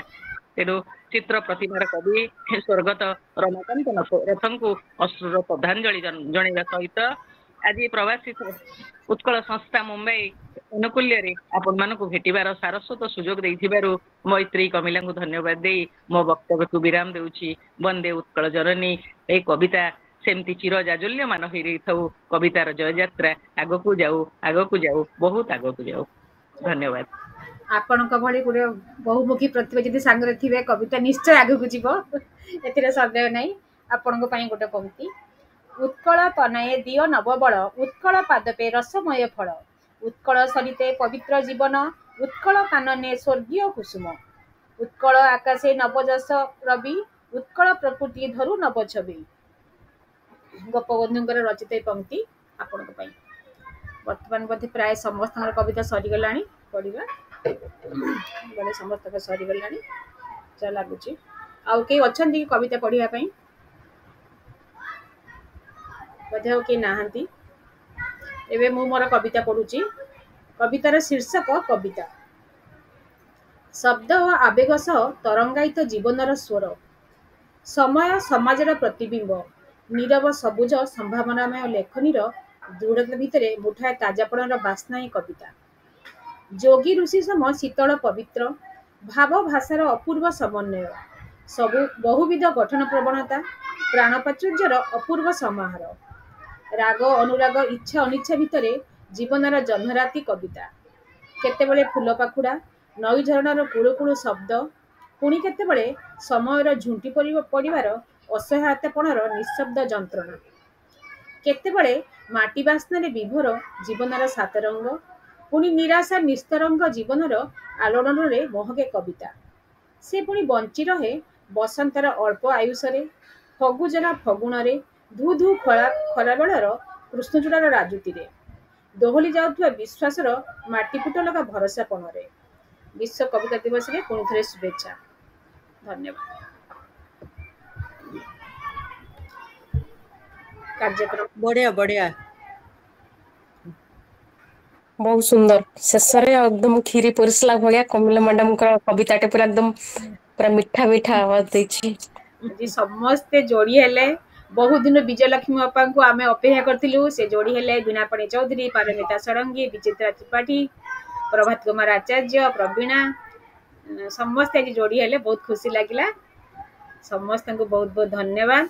ଆମେ ପୁଣି ଦେଖା ହେବା ଉତ୍କଳ ଦିବସ ପୂର୍ବରୁ ରବିବାର ପ୍ରବାସୀ 30 ତାରିଖ ମାର୍ଚ୍ଚ 30 ତାରିଖ ସେଦିନ ଅନଲାଇନରେ ଉତ୍କଳ ଦିବସ ଆଶ୍ରୟ ରହିବ ମାର୍ଚ୍ଚ 30 ତାରିଖ ରବିବାର। କାହିଁକି ନା ଆମର ଉତ୍କଳ ଦିବସ ଏଥର ମଞ୍ଚରେ କାର୍ଯ୍ୟକ୍ରମ ହବ। ଉତ୍କଳ ସୁର ବି ଉନ୍ମୋଚନ ଅଛି, କାର୍ଯ୍ୟକ୍ରମ ଅଛି। ତେଣୁ ରବିବାର ଦିନ ସନ୍ଧ୍ୟାରେ ଆଶ୍ରୟ ରହିବ। ସମସ୍ତଙ୍କୁ ପୁଣି ଯୋଡି ହେବା ପାଇଁ ଅନୁରୋଧ। ସମୟଟା କହୁନାହାନ୍ତି। ସେଇଟା ଦେଖ ପାରମିତା, ଆମେ ଶନିବାର କୋଉ ସମୟରେ ଆପଣ ରଖିବେ ନା ପରେ ସେଟା ଡିସାଇଡ ହବ? ମାନେ ସଟରଡେ ନହେଲେ ସଣ୍ଡେ ଦିଟାରେ ଆମେ ଦେଖିଦବା। ଗୋଟେ ସମୟ ଦେଖିକି ଗୋଟେ ଇଏ କରିଦବା। କାରଣ ଆମର ଯଦି ବାରମ୍ବାର ମିଟିଂ ବି ରହିବ, ବର୍ତ୍ତମାନ ପଇସା କଲେକ୍ସନ ଚାଲିଛି, କାର୍ଯ୍ୟକ୍ରମ କେମିତି ରହିବ, ପିଲାମାନଙ୍କୁ ପ୍ରାଇଜ ରହିଛି, ଆଉ ବିଭିନ୍ନ ସାଂସ୍କୃତିକ କାର୍ଯ୍ୟକ୍ରମ ତାଙ୍କୁ ଇନଭାଇଟେସନ କାର୍ଡ ଯିବ, ବହୁତ କିଛି କାମ ରହିଛି। ତେଣୁ ତା ଭିତରେ ଶନିବାର ରବିବାର 2 ଦିନ ଭିତରେ ଦେଖିବି, ମୁଁ ଗୋଟେ ଦିନ ତ ରଖିବି ନିଶ୍ଚୟ ଉତ୍କଳ ଦିବସ। ହେଲା, ବୋଧେ ଶନିବାର ରଖିଦେଲେ ମତେ ଟିକେ ଭଲ ଲାଗିବ। ରବିବାର ଆଗକୁ ବଢି ପାରିବୁ। ରୋଷେଇ ହବ, ବହୁତ କାମ ଅଛି, ପରିବା କିଏ ଆଣିବ, ଲୋକ କାହାକୁ ଡକା, ତେଣୁ ଏଇ ସବୁ କାର୍ଯ୍ୟ ରହିଛି।